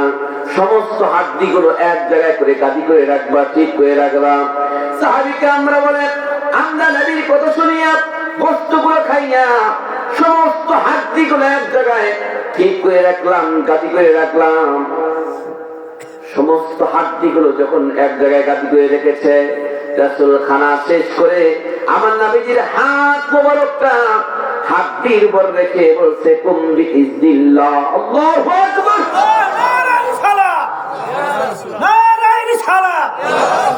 শুধুমাত্র বলছে কুম বিইজনিল্লাহ। এই কথা বলার সাথে সাথে সাহাবীকে আমরা বলে, আমরা দেখেছি রাসূলের হাতের তালুর নিচ থেকে জাবেরের জবাইকৃত ছাগলটা বের হয়ে দৌড় মারল। জাবেরের দুই সন্তান বলছে, আব্বু, ও আব্বু, যেই ছাগলকে আপনি জবাই করেছেন সেই ছাগলটা আবার আমাদের নিকট ফেরত এসেছে। যেরকম সুবহানাল্লাহ। সেই নারীকে মারার জন্য যাচ্ছে, ওমর মনে আছে কিনা ভাই? কষ্ট পাচ্ছে কি ভাই? আপনার কষ্ট পাচ্ছে? আমি কিন্তু 4টা পয়েন্ট আলোচনা করছি, যে ব্যবসার কোনো লস নাই। আর এই 10টা আলোচনা শুনে ইনশাল্লাহ চলে যাবো। কি ভাই? ইনশাল্লাহ। দেখি তো আমাদের ঘর ঠিক আছে কিনা। ঘর ঠিক, সব ঠিক, ঠিক আছে। দেখবেন অনেক মানুষ আছে, অনেক মানুষ হলে আপনার স্বামী খুব রাগী মানুষ, কিন্তু বোর কাছে কাবু আছে না?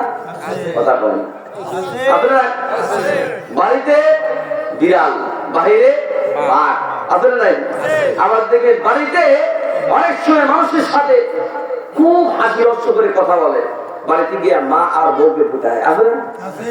দুই মারে সময় তো ভাই যায়, খুব লক্ষ্য করবেন। কিতাব আল্লাহ, আল্লাহর কিতাব তিলাওয়াত করতে হবে। সেই রাসূল সাল্লাল্লাহু আলাইহি ওয়াসাল্লামকে মারার জন্য 100টা উট এর নাম লবে চলে যাচ্ছে ওমর আল্লাহর জন্য। মনে আছে নাকি? আমার ভাইজান, আল্লাহ পাক কোরআনে কারীমের মধ্যে বলেছেন, আলিফ লাম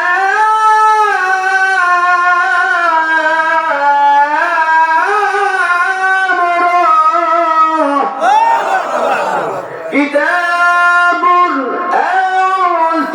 আরসালনাহু ইলাইকা লিতুখরিজান নাসা মিনাদ যুলুমাতি ইলান নূর।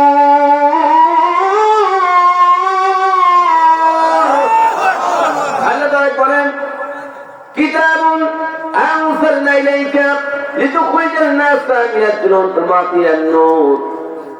কুরআন হলো এমন একটা কিতাব, এই কিতাবের কাজ হলো অন্ধকার জগতের মানুষদেরকে আলোর জগতে আনা। ঠিক না? ঠিকই বলেন। যারা অন্ধকার জগতে ছিল তাদেরকে আলোর জগতে আনে কোরআন। ওমর ছিল অন্ধকার জগতে, কেমন করে আলোর জগতে আসে এটা আমাদের জানার প্রয়োজন আছে না? নাই তো কাপড় নাই। আমরা কাপড় বানাই, এটা জুব্বা। এই জুব্বা কাপড় বানাইছি, হঠাৎ করে হাত যদি কাপড় বাঁধছে, দেখবেন আগে কোরআন শরীফের নামা বানাইছে, আছে না? সুন্দর করে কভার বানাইছে কোরআন শরীফের। সে এই জুব্বা যদি পুরাতন হয়ে যায়, জুব্বা দিয়ে আমরা কি মেজে মুছি, ঠিক আছে কি? কিন্তু একই কাপড় কোরআনের জামা বানাইছে, কভার বানাইছে। সেই কোরআনের জামা কভার একই কাপড় কোরআনের সামনে থেকে শোনা হয়ে গেছে। ওই কভারটা যদি কোনো রাস্তার দিয়ে পড়া দেখি, তাহলে কিন্তু নিয়ে আমরা চুম্বন দেবো। ঠিক আছে কি বলে? ঠিক আছে ঠিক। তারপরে একই কাপড় এই কাপড় ফিরে গেলে আমরা মেডিও খাই, আর এই কাপড় করলে গহা বানাইছি চুম্বন দিচ্ছি। তার মানে কোরআনের সাথে থেকে সে একটা সম্মানিত ব্যক্তি হয়ে গেলে। ঠিক আছে কি বলে সমাজ ভাই যায়রা ঋতুপুরীদের কোরআনের কাজ হলো অন্ধকার জগতের মানুষদেরকে আলোর জগতে আনা। কি হবে ওমর? আলোর জগতে আসে, এটা আমাদের জানার প্রয়োজন আছে না? কথা বলে আছে না? নাই আছে। চিন্তা করছে আমি রাসূলকে মারতে যাচ্ছি, মনে আছে? গুরু জানলো কি হবে? তখন ও 100 লাল উট নেওয়ার লোভে সামনের দিকে আগায় যাচ্ছে। আল্লাহ নবীর একজন সাহাবীর সঙ্গে দেখা হয়ে গেল। সেই সাহাবীর নাম হচ্ছে নুআইম বিন আব্দুল্লাহ। নাম কি? নুআইম বিন আব্দুল্লাহ। বলছে খোলা তরবারি কোথায় যাও? রাসূলের কাল্লা আনতে। কয় তুমি কাল্লা আনতে পারবা? ঠিকই আছে, কিন্তু একটা পরীক্ষা তোমাকে দেবো। কি পরীক্ষা? একটা ছাগলের বাচ্চার সঙ্গে দৌড় প্রতিযোগিতায় তুমি যদি ফার্স্ট হতে পারো তাহলে রাসূলের কাল্লা আনতে পারবা, যদি ফার্স্ট না হও পারবা না, সেকেন্ড হলে পারবা না। ছাগলের বাচ্চার সঙ্গে একটা দৌড় প্রতিযোগিতা ব্যবহার করো। আচ্ছা বলেন তো, ছাগলের বাচ্চা আসতে জন্ম না ধরে জন্মায়? হ্যাঁ, ধরে জন্মায় না? কারণ জীব জানোয়ার সবকিছু আল্লাহওয়ালা তাবেদারি, আল্লাহওয়ালাদের তাবেদারি করে। আল্লাহু আকবার। রয়্যাল বেঙ্গল টাইগার মানুষের পোষ মানায়, আছে না? কারণ আল্লাহ পাক যখন হযরত আদম আলাইহিস সালামকে পৃথিবীতে পাঠিয়ে দিয়েছিলেন কৃষি কাজ করবার জন্য, গরু নিয়ে হাল বইছে। গরুকে যখন মারছে, গরু কথা শোনে না। আদম আলাইহিস সালাম যখন গরুকে একটা বাড়ি মারছে, গরু খুব ব্যথা পেয়ে আদম আলাইহিস সালামকে বলছেন, তুমি আমাকে কেন মারলে? তুই কথা শুনিস না, তোকে আমি আদর করবো নাকি? তোর বামে যাবে কই যাইস, এই মারছি। এখন গরু আদম আলাইহিস সালামকে বলতেছে, আদম আলাইহিস সালামকে বলতেছে যে আপনি খুব কথা শুনছেন, তা আল্লাহ পাক আপনার জান্নাতের বাইরে দিয়ে দিল।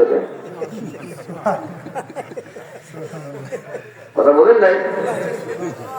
গরু তর্ক করতেছে পয়গম্বরের সাথে যে আপনি এত কথা শুনছেন, তা আল্লাহ পাক আপনার জান্নাতের বাইরে দিয়ে দিল। দুইজনের মধ্যে তর্ক বিতর্ক। জিবরাইল আলাইহিস সালাম আল্লাহর কাছে গিয়ে বলছে, আল্লাহ পয়গম্বরের সাথে গরু তর্ক করতেছে। তখন বলছে, হুয়াল্লাযী খালাকা লাকুম মা ফিল আরদি জামিআ সুম্মা ইসতাওয়া ইলাস সামাই ফাসাওয়াহুন্না সাবআ সামাওয়াত ওয়া হুয়া বিকুল্লি শাইইন আলীম। এই জিবরাইল, জানো আমার দোস্ত পয়গম্বরের সাথে যে তর্ক বিতর্ক করবে, এটা কখনো হয় না। যা আজকে থেকে কিয়ামত পর্যন্ত সমস্ত জীব জানোয়ারের জবানকে বন্ধ করে দিল। আল্লাহু আকবার। শুধু জবান বন্ধ করে দিলে হবে না, এই সব জানোয়াররা আমার আল্লাহ ওয়ালাদের তাবেদারি করবে। সুবহানাল্লাহ। আজকে গরু তার মালিককে ছেড়ে, ঠিক আছে? ছাগল তার মালিককে ছেড়ে, মুরগি তার মালিককে ছেড়ে, ঠিক আছে? বাঘ, রয়্যাল বেঙ্গল টাইগার, সিংহ থেকে শুরু করে যা আছে সব মানুষের পোষ মানায়, ঠিক আছে? কি করে? নিজের মধ্যে যোগ্যতা থাকতে হবে। ইত্তাকু ফিরাসাতাল মুমিনিন ফাইন্নাহু ইয়ানজুরু বিনুরিল্লাহ। সুবহানাল্লাহ। কারণ আমরা অনেক সময় দেখবে অনেক মানুষ চোখ বন্ধ করলে কাবা দেখে, আর অনেক মানুষ চোখ বন্ধ করে কুত্তা দেখে। কথা বল, তার যেরকম পাওয়া সে সেই রকম দেখে, ঠিক আছে? এখন ঠিক আছে, তার যেরকম পাওয়া সে সেই রকম দেখে।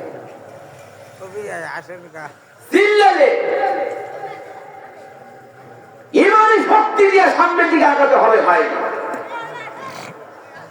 এই পৃথিবীর জমিনে সর্বপ্রথম যুদ্ধ হয়েছিল বদরের যুদ্ধ। লোক সংখ্যা কত? 313 জন। কাফেরদের পক্ষে কত? 1000।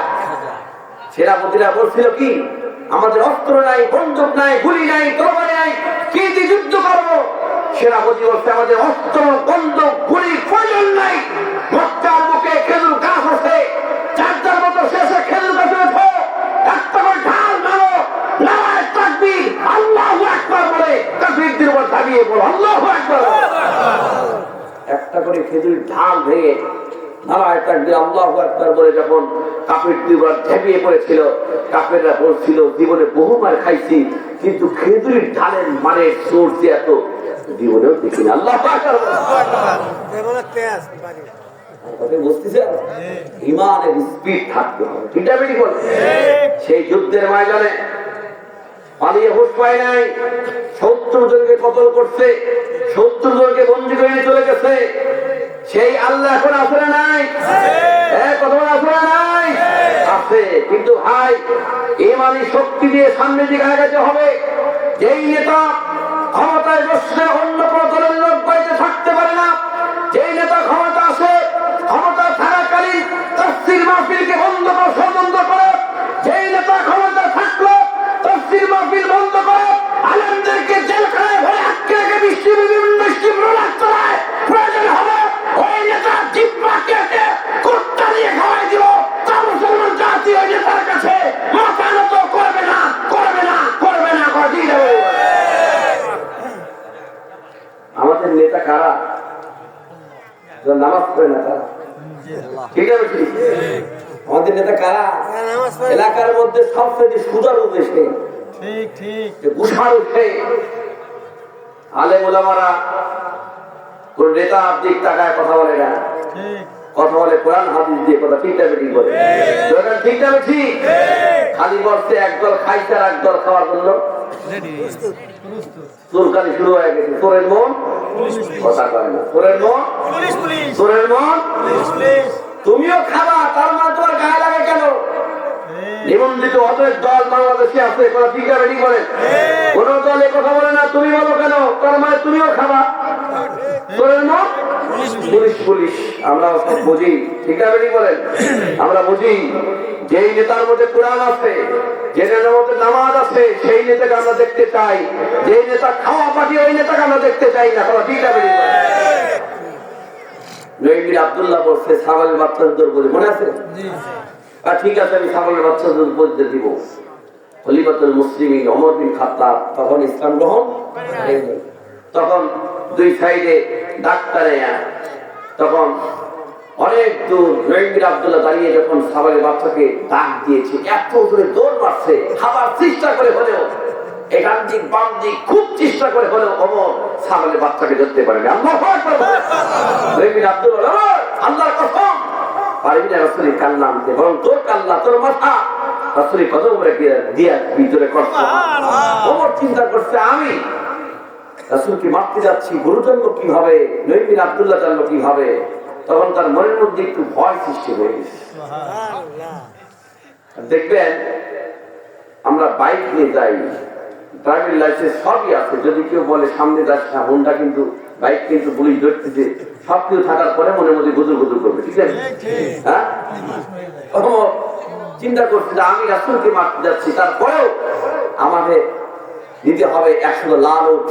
নবী আব্দুল্লাহ বলছে, ওমর তুমি যাচ্ছ, কিন্তু যাওয়ার আগে তুমি যাও তোমার বোনের বাড়িতে, যা দেখো আল্লাহ নবীর হাতে কালিমা তুলে মুসলমান হয়ে তোমার বোন আর বকরিমতি কিতাব আল্লাহ, আল্লাহর কিতাব তেলাওয়াত করতেছে। আল্লাহু আকবার বলে।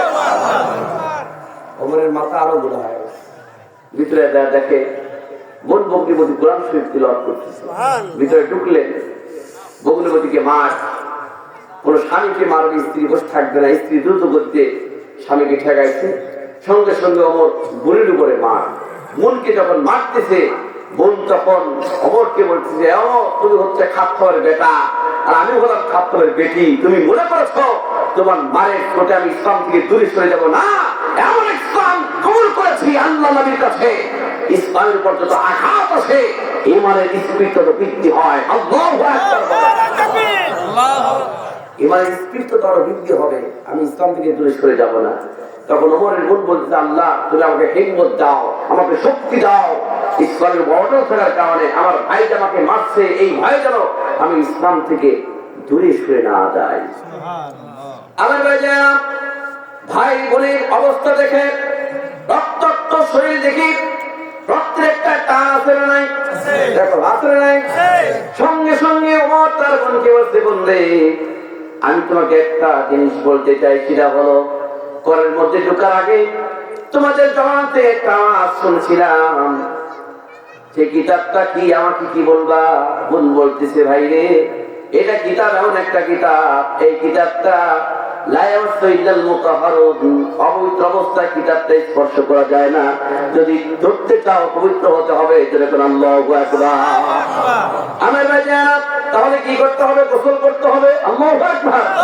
ওমরের মন নরম হইয়া তখন বলতে, আমি গোসল করবো, কিন্তু শর্ত হলো যার কাছে তুমি কালিমা দিয়ে মুসলমান হয়েছো, আমি একটু তার কাছে যাইতে চাই, গোসলটা করাইয়া বোন আর ভগ্নিপতি ওমরকে যখন নিয়ে বের হয়ে চলে গেল, নঈম বিন আব্দুল্লাহ রাস্তার মধ্যে দেখে ওমরকে বলছে, ওমর রে, আমি এই মুহূর্তে রাসূলের দরবার থেকে আসলাম, দেখলাম আমার নবীজি দুইজন ব্যক্তির জন্য দোয়া করছে, আবু জাহেল আর ওমর। আবু জাহেলের দোয়া আল্লাহর দরবারে কবুল হয় নাই, তোমার দোয়া আল্লাহর দরবারে কবুল হচ্ছে। তুমি এক্ষুনি ইসলামের জন্য, ইসলামের তুমি এক্ষুনি তুমি ইসলাম কবুল করতে যাচ্ছ। যখন আল্লাহু আকবার, আল কোরআনের আলো, আল কোরআনের আলো, চলে গেলেন আল্লাহ নবীর নিকটে, গিয়ে বলছে, হুজুর আপনার কাল্লা নেওয়ার জন্য আসছি, আপনার ইসলামের জন্য আমার কাল্লা দিয়ে দিলাম। জোরে কোন সুবহানাল্লাহ। এই কালিমাটাই বলে লা ইলাহা ইল্লাল্লাহু মুহাম্মাদুর রাসূলুল্লাহ সাল্লাল্লাহু আলাইহি ওয়াসাল্লাম।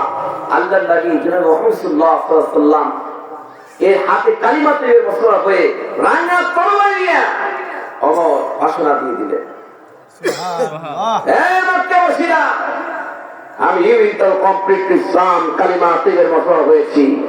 আজকে থেকে আল্লাহ নবীর বিরুদ্ধে যদি কোনো ব্যক্তি কটূক্তি করো, আমি ওমরের তরবারি থেকে সেই রেহাই পাবে না। আল্লাহু আকবার বলে। আমার ভাইজানেরা, সেই ওমরের মতো উত্তরসূরি বাংলার জমি যদি থাকতো, তাহলে ইসলামের বিরুদ্ধে, কোরআনের বিরুদ্ধে কথা বলার দুঃসাহস কারো হতো না। ঠিক না? আমার ভাইজানেরা, ওমরের মতো সন্তান প্রতিটা ঘরে ঘরে হোক, এটা আমরা চাই কি চাই না? জগৎ চাই কি চাই না? সবাই তো ভাইজানেরা, তাহলে আমরা আলোচনা করছি কয়টা চারটা বিষয়ের উপর আমি বলছি, কিন্তু ঘরটা ঠিক করতে হবে না। 10টা আলামত, তার মধ্যে আলামতের মধ্যে কয়টা বলছি? 4টা। হ্যাঁ, এইবার চলে আসে নাম্বার কত? 4টা যে বলছি, মনে আছে কি? হ্যাঁ, মনে আছে তো? হ্যাঁ, খুব মনে রাখবেন, আজকের ওয়াজেই ফয়সালা হয়ে যাবে যে আমাদের ঘর ঠিক আছে না নাই। যদি এর মধ্যে থাকি, আজকেই ইনশাআল্লাহ ওয়াদা করে সবগুলোকে মাটির নিচে পুঁতে রাখতে হবে। ঠিক আছে? মৃত্যুর গ্রহণ করতে হবে না কি ভাই? কেউ কি বলবেন আমি 500 বছর বসে রাখবো? হ্যাঁ, বলছিল বাংলাদেশে 41 পর্যন্ত ক্ষমতা, 41 সাল পর্যন্ত ক্ষমতায় থাকে। বলে নাই? বলে নাই? কথা পায় বলে নাই? থাকতে পারছে? থাকতে পারছে? হাজার হাজার মায়ের বুককে খালি করা হয়েছে। বৈষম্য বিরোধী ছাত্র আন্দোলনের উপর থেকে গুলি করা হয়েছে। পরের দিন জাতির সামনে ভাষণ দিচ্ছে, আমি গুলি করে যাই, পানি ছিটাইছি। শয়তান হাসে আর কয়, এটা আমার শয়তান মারছে, ওই দিতে পাকা শয়তান। এত বড় মিথ্যাবাদী আল্লাহ পাক অনেক সময় দিয়েছে, কিন্তু ভালো হয় নাই। আল্লাহ পাক নিজেই ধরছে। আল্লামা দিলাওয়ার সাইদি প্রত্যেকটা কথায় বলেছিলেন যে এমন একটা টাইম চলে আসবে, ইঁদুরের জন্য গর্ত খুঁজে পাওয়া যাবে না, পালানোর জন্য ইঁদুরের গর্ত খুঁজে পাবে না। এমন ধাক্কা মারলো, ওই মামুর বাড়ি দিল্লি যায় পড়বা, তাই হয়েছে। একথা ঠিক যাবে কি? তাই করেছে। সময় ভাই যায় না, ওকে দেখে অন্য অন্য ব্যক্তিদেরকে আপনার উচিত শিক্ষা দিতে হবে। যদি ওরাও যদি এরকম অবস্থা হয়, এর চাইতে বেশি পরিণত হবে। কথা ঠিক যাবে? আমার বাজার নাম্বার 5 হলো, আল্লাহ নবী বলেছেন, আল বাইতুল্লাযী ফীহি আজরাত লা তাদখুলুল মালায়েকাতু বাইতান ফীহি জুলজুল। যেই ঘরের মধ্যে, যেই বাড়ির মধ্যে জুলজুল নূপুর পরিধান করে নারী এবং পুরুষ নাচানাচি করে, এইরকম ঘর আছে না নাই? কথা কয় না, আছে না নাই? অনেক মেয়েরা দেখবেন ড্যান্স দেয় আপনার ঘরের মধ্যে, কোটটা নাইয়া জুলজুল নূপুর পরিধান করে আপনার নিত্য ড্যান্স দেওয়ার জন্য, আপনার বিভিন্ন জায়গায় প্রশিক্ষণ দেওয়ার জন্য নিজের বাড়িতেই কোট টানিয়া, দাগ টানিয়া আপনার নিজের ঘরের মধ্যে, একটা ঘরের মধ্যে সে ড্যান্স দিচ্ছে। আছে না? আরে আমি নোয়াখালীতে গিয়েছিলাম, নোয়াখালীর একটা হাজি সাহেব আমার ঘরের মধ্যে ডেকে নিয়ে তার নাতনিকে দেখাচ্ছে। তার নাতনি ইন্টারে পড়ে, ফার্স্ট ইয়ার। বলতে, হুজুর এটা আমার নাতনি, আমার এই নাতনি নোয়াখালী জেলার মধ্যে ড্যান্সে ফার্স্ট হয়েছে, দোয়া করবে। কথা বুঝছেন? আমি বললাম যে কি হাসি না পাঁচি? বলো পাঁচ ওয়াক্ত নামাজ পড়ে কপালে তার দাগ, মক্কাতে যায় নামের আগে লাগায় হাজি সাপ। সাপ দোকানে বসে হাজি টেলিভিশন চায়, ভাইরে সাপ দোকানে বসে হাজি টেলিভিশন চায়, হিন্দি গানে তালে তালে পা দুটি নাচায়। এরকম হাজি আছে না? সেই হাজি আমার করছে, ওদের আমার নাতির জন্য দোয়া করবেন। আর ভিতরে ঢুকি নিয়ে একটা সুইমিং পুল অর্থাৎ গোসল করার জন্য করছে, কয় হুজুর এইখানে গোসল করাই, কিন্তু মাঝে মধ্যে আমার এই ছোট নাতিটা এই নাতিটা সিঁড়ি দিয়ে ওঠে, একটু ঝাড়িয়ে দেন। তখন ঝাড়িয়ে দিয়ে কোনো কাম হবে না, এখানে শয়তান, খাবির শয়তান, জিন শয়তান, আল্লাযী ইউওয়াসবিসু ফি সুদুরিন নাস, সব ধরনের শয়তান এখানে আসছে, এর মধ্যে থেকে তাড়াতাড়ি আমি বের হতে হবে, তাহলে আল্লাহর গজব নাযিল হবে। কথা ঠিক না? আশ্চর্য। দেখেন নাতি ড্যান্স দিতে তার কি যাচ্ছে, প্রশংসা। নাউযুবিল্লাহ, নাউযুবিল্লাহ। অনেক ঘরের মধ্যে জুলজুল নূপুর পরিধান করেছে, ঘরের মধ্যে ডান্স দেবে, নৃত্য গ্রহণ করবে, ওই ঘরটা হবে খাবিশ শয়তানের ঘর, জিন শয়তানের ঘর। ওই ঘরের মধ্যে আল্লাহ পাকের রহমতের ফেরেশতা প্রবেশ করবে না, করবে না। কথা ঠিক যাবে করে কয়টা হলো?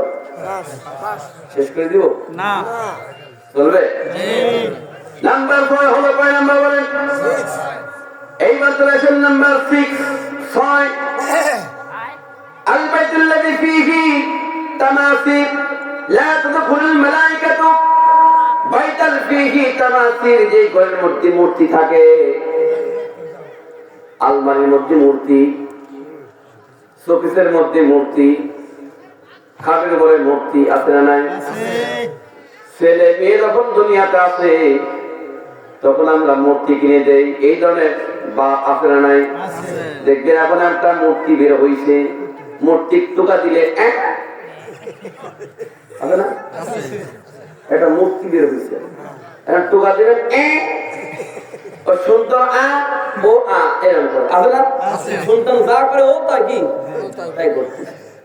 অধিকাংশ মূর্তির মধ্যে জিন সাথে খাবিশ শয়তান। শোনেন, ওয়ালিদ নামে একজন ব্যক্তি ছিল, ওয়ালিদ নাম কি? কাফের বেঈমান। সে ওয়ালিদ স্বর্ণের পুতুল তার কাছে থাকতো, পুতুল মূর্তি। সেই স্বর্ণের মূর্তিকে গোসল করাইতো, তেল মালিশ করাইতো। হঠাৎ করে একদিন ওই স্বর্ণের মূর্তিটা কথা বলা শুরু করে দেয়। কি কথা?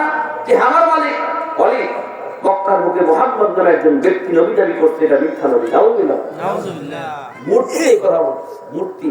কারণ আগেকার মানুষ যারা তারা তো মূর্তি পূজা করত, এখন আসলে নাই। দেখবে হিন্দুরা মূর্তি নিঘাতে বানায়, ওরাই বানায়, ওরাই রাখতে, ওরাই ডুবায়, ওরাই কানতে। ঠিক আছে? ঠিক আছে।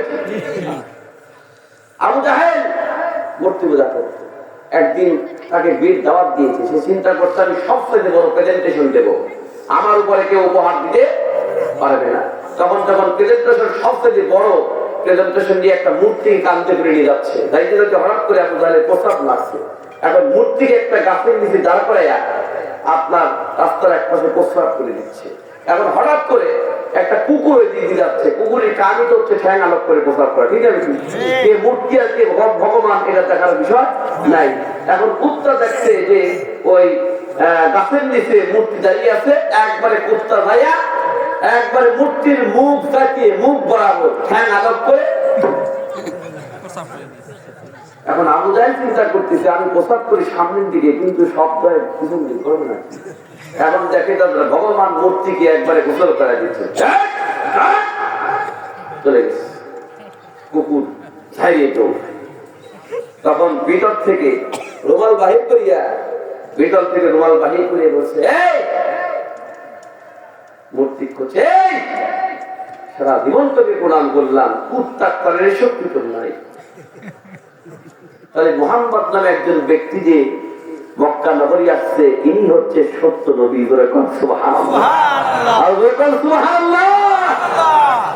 ভাই যায়রা, আমি ব্যাখ্যা বিশ্লেষণ বেশি করবো না। তাহলে অলিদের স্মরণের কথা কি বলতেছে? মুহাম্মদ নামে একজন ব্যক্তি মিথ্যা নবী, যত তাড়াতাড়ি পারো তাকে হত্যা করো। আত্মস্বরণের কাছে মূর্তিরা এই কথা বলছে।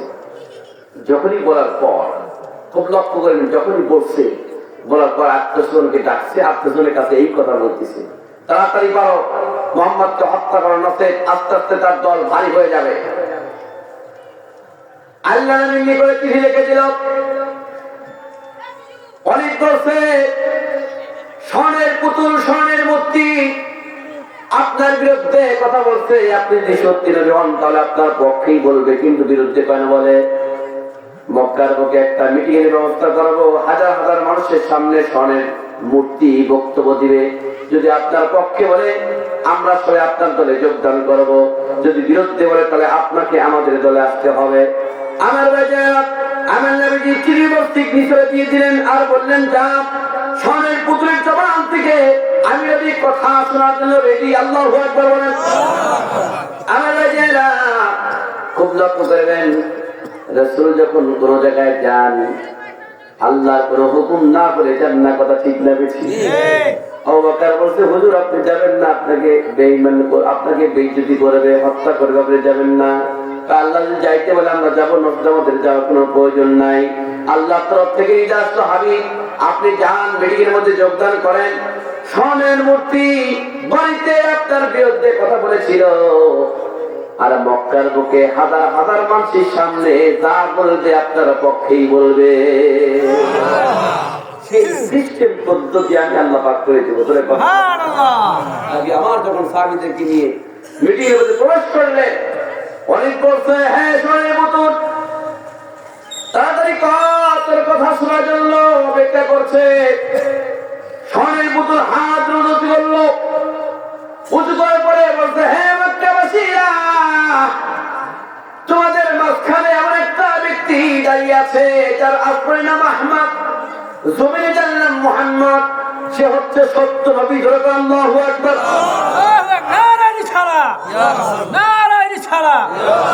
কোরআনে কারিমে আয়াতে তোমাদের নিকট যে দাওয়াত দেয় তার বানানো কোনো কথা নয়, স্বয়ং আল্লাহর তরফ থেকে যে নাজিল হয় সে তোমাদের নিকট প্রচার করে, তোমরা তার উপরে ঈমান আনো বা না আনো আমার কোনো আসে যায় না। আমি স্বর্ণের পুতুল রাসূলের উপর ঈমান আনলাম, আশহাদু আল্লা ইলাহা ইল্লাল্লাহু ওয়া আশহাদু আন্না মুহাম্মাদান আবদুহু ওয়া রাসূলুহু। আল্লাহু আকবার। কলিজার আত্মসন্ধ্যা বলে, ঘটনা কি কিছুই তো বুঝলাম না, এখন রাসূলকে মারা বাদ দিয়ে তোকে মারা লাগবে। আমার নবীজি স্বর্ণের পুতুল যখন রাসূলকে সত্য নবী হিসেবে সাক্ষী দিতে লাগলেন, অনেক কাফির বেঈমানরা আমার নবীর নিকটে কালিমা তাইয়্যিবার ঘোষণা হয়ে যায়। নবী আমার যখন রাসূল আকরাম সাল্লাল্লাহু আলাইহি ওয়াসাল্লাম খুব লক্ষ্য করবেন, বিজয় বেশি যখন চলে গেল, রাস্তার মাঝখানে একজন রক্তমাখা একজন ব্যক্তি দাঁড়িয়ে আছেন, রক্তমাখা ব্যক্তি। রাসূল জিজ্ঞেস করলেন, তুমি কে? হুজুর ওই যে পাহাড়ের মধ্যে আমি অবস্থান করেছিলাম, অনেকদিন পর আমি বাড়িতে গিয়েছি, গিয়া দেখি আমার স্ত্রী চোখের পানি ছেড়ে দিয়ে কাঁদছে। আমার স্ত্রীকে জিজ্ঞাসা করলাম, তুমি কাঁদছো কেন? কয়, হে প্রাণের স্বামী, আমি এই জন্য কাঁদছি, মক্কার বুকে ওয়ালিদ নামে একজন স্বর্ণের মূর্তি আছে, এই মূর্তির মধ্যে মুসফর নামে একটা দুষ্ট জিন প্রবেশ করিয়া নবীজির বিরুদ্ধে মিথ্যা বানোয়াট কথা বলছে। আজকে বিশাল একটা মিটিং এর মধ্যে রাসূলের বিরুদ্ধে ওই মুসফর দুষ্ট জিনটা কথা বলবে, এই জন্য আমি কান্নাকারি করছি, রাসূলকে হত্যা করবে। তখন ওই যে রক্তমাখা তরবারি নিয়ে দাঁড়িয়ে আছেন ওই ব্যক্তি বলছে, হুজুর আমার স্ত্রীর নিকট থেকে আমি শুনিয়া সঙ্গে সঙ্গে আমার বাড়ির মধ্যে থেকে তরবারিটা নিয়ে দৌড়ায় চলে গিয়েছি মিটিং এর মধ্যে যাইয়া স্বর্ণের মূর্তির মধ্যে ঢুকিয়ে গিয়ে দেখি মুসফর দুষ্ট জিনটা অবস্থান করছে। এই মুসফর দুষ্ট জিনটাকে আমি এই তরবারিতে কতল করে আমি মুহিন বিন আবহার ওই স্বর্ণের পুতুলের মধ্যে অবস্থান করে যখন এই অনেক বক্তব্য দিতে বলেছে, সম্পূর্ণ বক্তব্য আপনার পক্ষে আমি বলে দিয়েছি। এই জন্য মূর্তি কি কিনে দেওয়া লাগবে? এখন প্রতি ঘরে ঘরে কি মূর্তি কি রাখবো? রাখবো শোকেসের মধ্যে, বাড়ির মধ্যে, ঘরের মধ্যে, আলমারির মধ্যে, সব জায়গায় মূর্তি আর মূর্তি। এই মূর্তি রাখা যাবে না। খবরদার করে সন্তানদেরকে, খবরদার করে পুতুল মূর্তি কিনে দেওয়া যাবে না। যেই ঘরের মধ্যে পুতুল মূর্তি থাকবে ওই ঘরের মধ্যে আল্লাহ পাকের রহমতের ফেরেশতা প্রবেশ। নাম্বার 7, কয় নাম্বার বলেন? কষ্ট পাচ্ছেন আপনারা? হ্যাঁ, কষ্ট পাচ্ছেন? যেই ঘরের মধ্যে কুকুর অবস্থান করে, কুকুর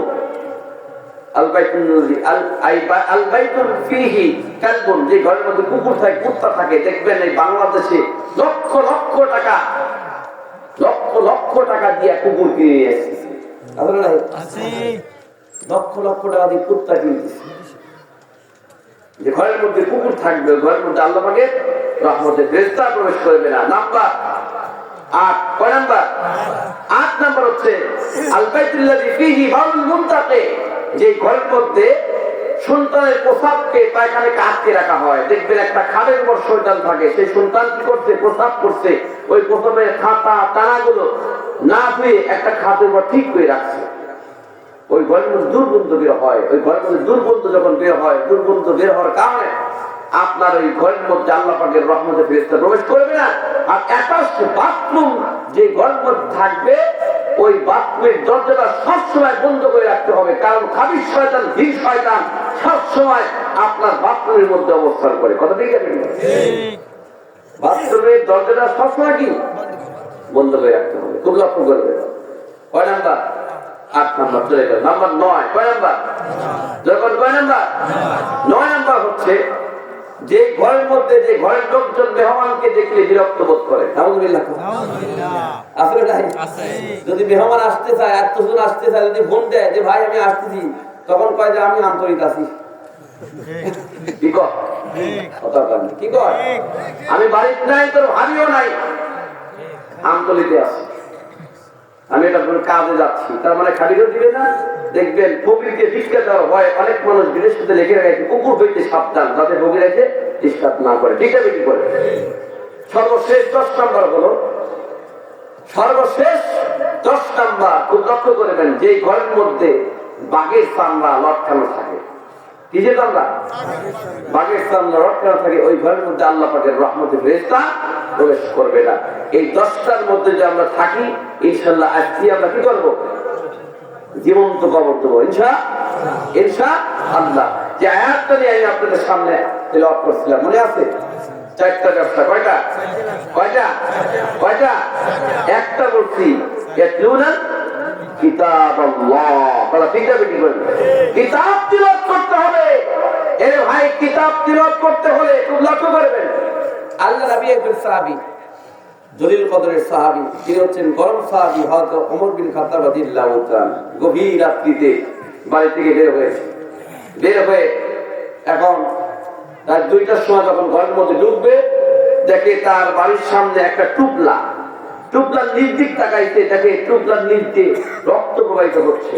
হযরত ওমর বিন খাত্তাব রাদিয়াল্লাহু তাআলা টুপলাটা যখন গিরপিটা খুলছে, খোলার পর দেখে যে টুপলার মধ্যে একটা সদ্যপ্রাপ্ত শিশু সন্তানকে 7 টুকরা করে কে বা কারা ওমরের দরজার সামনে রেখে দিয়েছে। তখন ওমর রাদিয়াল্লাহু তাআলার মনটা কি খারাপ হবে?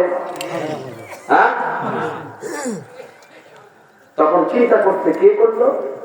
এখন খলিফাতুল মুসলিমিন, তার এলাকায় এইরকম কাল হবে, তিনি চিন্তায় চিন্তিত হয়ে 24 ঘন্টার মধ্যে আসামিকে হাজির করার জন্য প্রশাসনকে খবর দিল। কিন্তু কোন প্রশাসন খবর পায় না, কোন ব্যক্তিকে খুঁজে পায় না, আসামিকে খুঁজে পায় না। আমার ভাইজারা, যখন কোন ব্যক্তি বিপদে পড়বে, তখন মানুষের নিকট না গিয়ে আল্লাহর উপর তাওয়াক্কুল করবে। কথা ঠিক না ঠিক বলেন? ওমর তখন রাসূল সাল্লাল্লাহু আলাইহি ওয়াসাল্লাম এর সাহাবী ওমর রাদিয়াল্লাহু তাআলা বলছেন, আল্লাহ তুমি যদি আসামিকে আমার দরবারে হাজির না করে দাও, কিয়ামতের ময়দানে আমাদের বিচারের কাঠগড়ায় তোমাকে দাঁড়াতে হবে। হঠাৎ করে তাহাজ্জুদ নামাজ পড়ে আল্লাহর কাছে রুজু হইয়া যখন দোয়া করছে, আর একজন মহিলা সামনে এসে বলছে, হে খলিফাতুল মুসলিমিন, আপনার মুখে এত বিষণ্ণ কেন? তুমি কি জানো না গোটা মদিনায় কারবালা শুরু হয়ে গিয়েছে? কে বা কারা আমার দরজার সামনে একটা সদ্যজাত শিশু সন্তানকে 7 টুকরা করে রেখে গিয়েছে।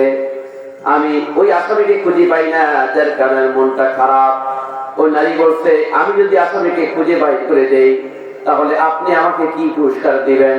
তখন খলিফাতুল মুসলিমিন ওমর বলছেন, আমি কি পুরস্কার দেব? আল্লাহর কোরআন যদি বিচার করবো, তো এখন আল্লাহু আকবার, আল্লাহর কোরআন যদি বিচার করবো। তখন ওই নারী বলছে, হে খলিফাতুল মুসলিমিন, আপনি যাকে 3 দিন পর্যন্ত খুঁজে পান না, সে আসামি আপনার সামনেই দাঁড়িয়ে আছেন, আমি এই নারী আসামি। তখন ওমর বিন খাত্তাব রাদিয়াল্লাহু তাআলা বলছেন, তোমার এতবারই পর্দা, তুমি কি জানো কার সামনে কথা বলছে? কই অবশ্যই আমি জানি, আমি এই কাজ করেছি। ওমর বলছে, কেন তুমি এই কাজ করেছো? তাড়াতাড়ি করে বলো।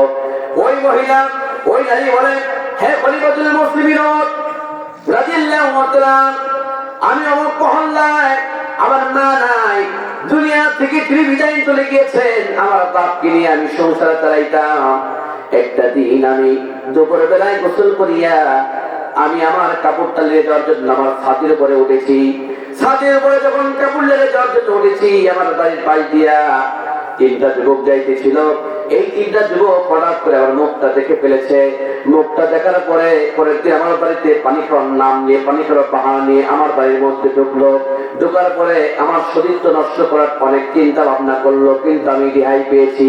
আমি কৌশল অবলম্বন করে তাদের কবল থেকে আমি বেঁচে গিয়েছি। হ্যাঁ খলিফাতুল মুসলিমিন, পরের দিন আসছে, তারপরে দিন, তৃতীয় দিন এসে আমার বাপ বৃদ্ধা হয়ে গিয়েছে, চামড়াগুলো ঢিলা হয়ে গিয়েছে, জীর্ণ শীর্ণ হয়ে গিয়েছে। আমার আব্বাকে এই 3টা যুবক দড়ি দিয়া, রশি দিয়া গাছের সঙ্গে বেঁধে এই 3টা যুবক পরাক্রমে আমার সারা জীবন অলংকার, আমার সতীত্ব নষ্ট করে দিল।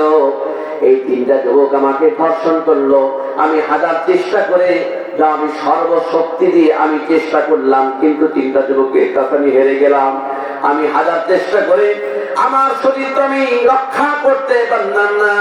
সারা জীবন অলংকার এই 3টা যুবক ধ্বংস করে দিয়া যখন আমার বাড়ি থেকে বের হয়ে চলে গেল, আমি কারোর কাছে বিচার দেই নাই, আমি একমাত্র আল্লাহর কাছে বিচার দিয়েছি। কিন্তু যুবক যখন 3টা চলে গেল, যাওয়ার পরে আস্তে আস্তে 2 মাস 3 মাস যখন চলে যায়, এখন দেখি আমার পেটের মধ্যে সন্তান ধারণ হয়েছে।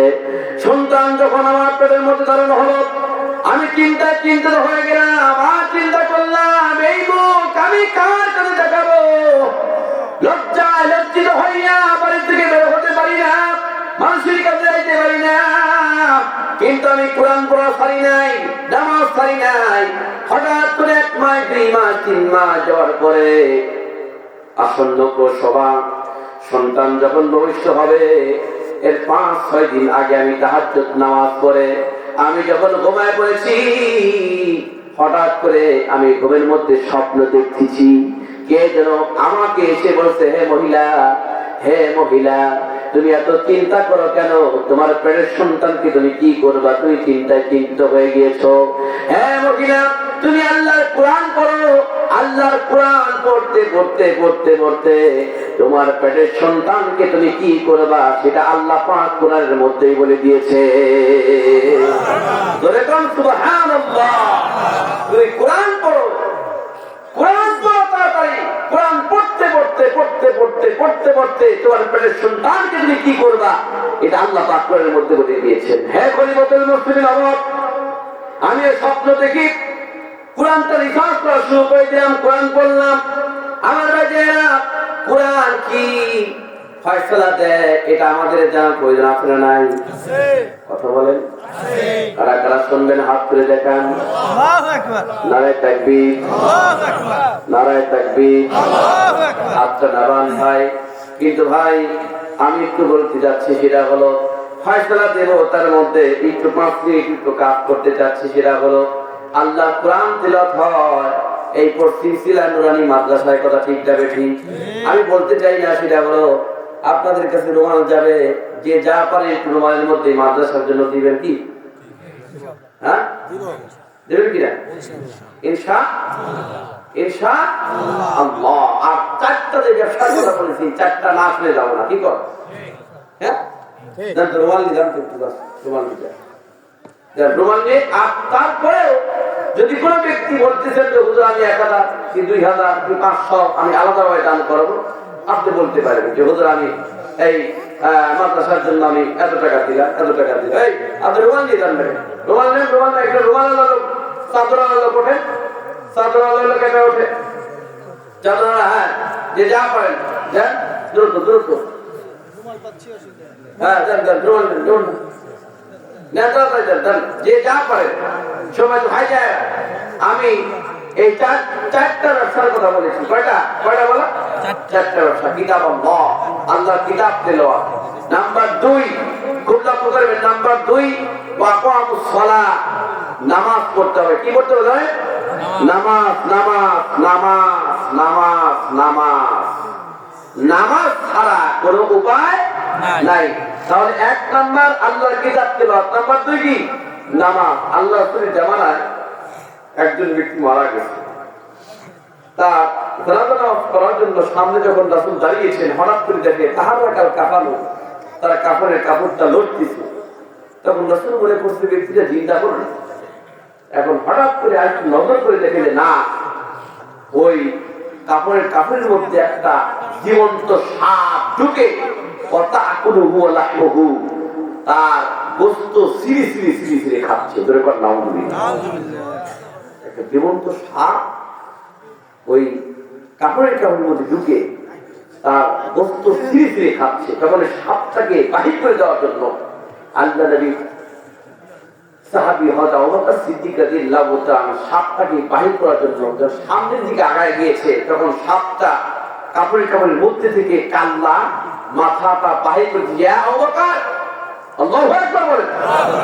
সাপটা অন্যরা সাহাবীর নাম বলে নাই, আবু বকরের নাম ঠিকই বলছে। ইয়া আবু বকর লাইসা লি জামবুন, তুমি মনে করেছো যে আমি স্বেচ্ছায় এই কাপড়ের মধ্যে ঢুকছি? না, স্বয়ং আল্লাহ পাক আমাকে পাঠিয়ে দিয়েছেন এই কাপড়ের মধ্যে কিয়ামত পর্যন্ত তার গোশত ছিঁড়ে ছিঁড়ে খাওয়ার জন্য। আমি স্বেচ্ছায় আসি নাই, আমি ইচ্ছাকৃত ভাবে আসি নাই, স্বয়ং আল্লাহ পাক আমাকে পাঠিয়ে দিয়েছেন। তখন খলিফাতুল মুসলিমিন খুব লক্ষ্য করে ওমর রাদিয়াল্লাহু তাআলা আনহু সাপটাকে বলছে, হে সাপ, এই ব্যক্তি তুই গোশত ছিঁড়ে ছিঁড়ে কিয়ামত পর্যন্ত খাবি, কিসের জন্য খাবি? কি কারণে খাবি? কিসের জন্য এত আল্লাহ পাকের উপর গুসা তো রাখ? তখন সাপটা বলতেছে, এর মধ্যে 3টা বদ অভ্যাস রয়েছে। কয়টা? কয়টা? 3টা। 1 নাম্বার তারিকুস সালাত, সে নামাজ ত্যাগ করে, নামাজ পড়ে না। নাউযুবিল্লাহ কর, নাউযুবিল্লাহ। যখন আমরা নামাজের জন্য ডাকি, অনেক মানুষ বলে আমাদের কাপড় ঠিক নাই, বলে কিনা? নাম্বার 2 কাপড় খারাপ। 1 নাম্বার হচ্ছে তারিকুস সালাত, নামাজ পড়ে না। নাম্বার 2 মানে যাকাত, যাকাত তো স্বীকার করে, যাকাত দেয় না, নিজের যাকাত নিজেই খায়, যাকাত আদায় করে না। নাম্বার 3 লা ইয়াসমাউ কওলাল উলামা, জীবনে কোনদিন আলেমদের কথা শ্রবণ করে না। এই 3 শ্রেণীর ব্যক্তিকে ইলা ইয়াউমাল কিয়ামা, কিয়ামত পর্যন্ত আল্লাহ পাক ওই সাপটাকে পাঠিয়েছে তার গোশত ছিঁড়ে ছিঁড়ে খাওয়ার জন্য। করে নাউযুবিল্লাহ। নামাজ পড়ার দরকার আছে নাই? এখন আসলে নাই। হাত তুলে দেখান আল্লাহর কাছে, হাত তুলে দেখান, হাত তুলে দেখান। নারে তাকবীর, নারে তাকবীর। সবাই হাত তোলেন। এই আমার সাথে আল্লাহ তাআলা, সবাই বলে আল্লাহ তাআলা। আমরা আজকে থেকে ওয়াদা করলাম ঠিক মতো 5 ওয়াক্ত নামাজ জামাতের সাথে আদায় করবো। আল্লাহুম্মা আমিন। 2 নাম্বার ব্যবসা, যে ব্যবসার কোনো লস নাই, আকামুস সালাহ, নামাজ পড়তে হবে। কি ভাই? নামাজ পড়তে হবে। নামাজ ছাড়া কোনো উপায় নাই। ম্যান ইজ মর্টাল, কুল্লু নাফসিন যাকুতুল মাউত, মৃত্যুর কোনো গ্যারান্টি ওয়ারেন্টি নাই, আসার সিরিয়ালে যাওয়ার কোনো সিরিয়াল নাই। কথা ঠিক না বেটি? আলহামদুলিল্লাহ, অনেকগুলো টাকা দিয়েছেন। 1 নাম্বার কোরআন তিলাওয়াত, নাম্বার 2 নামাজ, 3 নাম্বার প্রকাশ্যে আল্লাহর রাস্তায় দান করতে হবে। ঠিক। নাম্বার 4 গোপনে আল্লাহর রাস্তায় দান করতে হবে। দেখবেন পৃথিবীতে প্রকাশ্যেও দান করে, গোপনেও দান করে। কথা ঠিক না বেশি? কথা পান ঠিক না বেশি? তাহলে আজকের থেকে আমরা জানলাম 4টা ব্যবসার কোনো লস নাই। আল্লাহর কিতাব তিলাওয়াত করব, নামাজ পড়ব, প্রকাশ্যে গোপনে আল্লাহর রাস্তায় দান করব, ইনশাআল্লাহ। কারণ আপনি রাসূল আকরাম সাল্লাল্লাহু আলাইহি ওয়াসাল্লাম মুসলিম শরীফের হাদিসে বলেছেন, he is the wise man who controls his nafs and work for the life of hereafter. যে ব্যক্তি নিজের নফসকে নিয়ন্ত্রণ করবে, ওয়ামিল লিমা বাদাল মাউতি, মৃত্যুর পরবর্তী জীবনের জন্য সম্বল গুছাই নিয়ে যাবে, ওই ব্যক্তি হচ্ছে সর্বশ্রেষ্ঠ ব্যক্তি। সুবহানাল্লাহ বলেন। আপনি মরে গেলে আপনার সন্তান আপনার কবরের পাশে গিয়ে আপনার জন্য দোয়া করবে কিনা এই গ্যারান্টি দিতে পারবেন না। ঠিক আছে কি? আমার মরণ আসিবে কখনো কেউ তো জানে না, আমি মরে গেলে আমায় তোমরা বইলা যায়ও না। আমার মরণ আসিবে কখনো কেউ তো জানে না। ঠিক না বেশি বলেন? এই দুনিয়ায় চিরজীবন থাকার জায়গা না, অন্ধকার কবর যে আমার আসল ঠিকানা। সব রেখে আমি চলে যাব, সঙ্গী হবে না। আমার মরণ আসিবে কখনো কেউ তো জানে না। বাস বাগানে বা গোরস্থানে হয়তো দেবে মরে কবর, তোমরা আমায় যাবে ভুলে রাখবে না জানি কোনো খবর।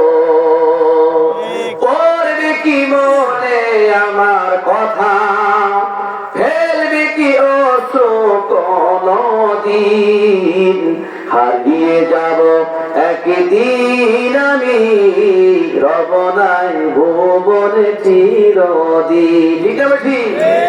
ক্ষমা করে দিও তোমরা আমায়, ভুল করে থাকি যদি কোনদিন, হারিয়ে যাব একদিন আমি, রব নাই ভুবনে চিরদিন। ও তোমার গোনা দিন রাইয়া যাবে, যৌবনে লাগবে ভাটি, ওই যে দেখো ডাকিতেছে তোমায় কবরের মাটি। সন্ধ্যার আগে যেদিন ডুবিবে বেলা, এক পলকে ভেঙে যাবে তোদের রঙেরই মেলা। কার দিবা তুমি জোরে ধমক, কার দিবা তুমি জোরে ধমক, কার মাথায় ভাঙবা লাঠি, ওই যে দেখো ডাকিতেছে তোমায় কবরের মাটি। ঠিক আছে? খবর পেয়ে আসবে আত্মীয় স্বজন,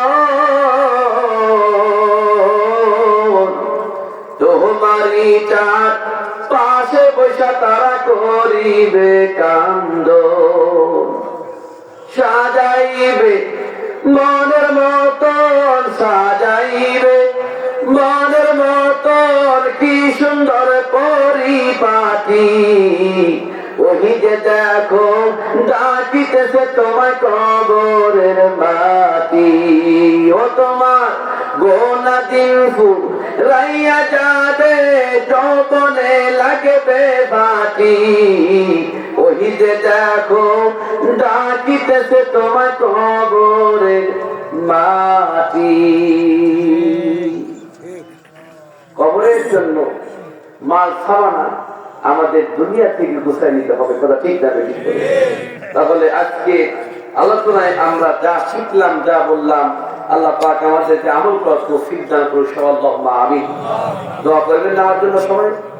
কি দোয়া করবেন তো? আমরা সারা রাত ধরে ওয়াজ শুনলাম, ফরজ নামাজ পড়লাম না, এই ওয়াজ শুনে কোনো লাভ নাই। ঠিক না বেশি? নিজের পরিবারকে, সন্তানদেরকে নামাজি বানাবো, কোরআন শিক্ষা দেবো ইনশাআল্লাহ। যে সূরা ফাতিরের 29 নম্বর আয়াতে আলোচনা করা হলো, তিনটা চারটে ব্যবসার লস নাই, কোরআন তিলাওয়াত, নামাজ, প্রকাশ্যে গোপনে আল্লাহ রাস্তায় দান, এই চারটা কোয়ালিটি পালন করে আল্লাহর জমিন থেকে আমাদেরকে বিদায় নেওয়ার তৌফিক আল্লাহ পাক দান করুক। আল্লাহুম্মা আমিন। আল্লাহুম্মা আমিন। এখন মুনাজাত হবে, মুনাজাতের আগে একটু তওবা করে নিন। আপনি কথা বলবেন? 3030 টাকা নাকি? 3030। যাক আলহামদুলিল্লাহ।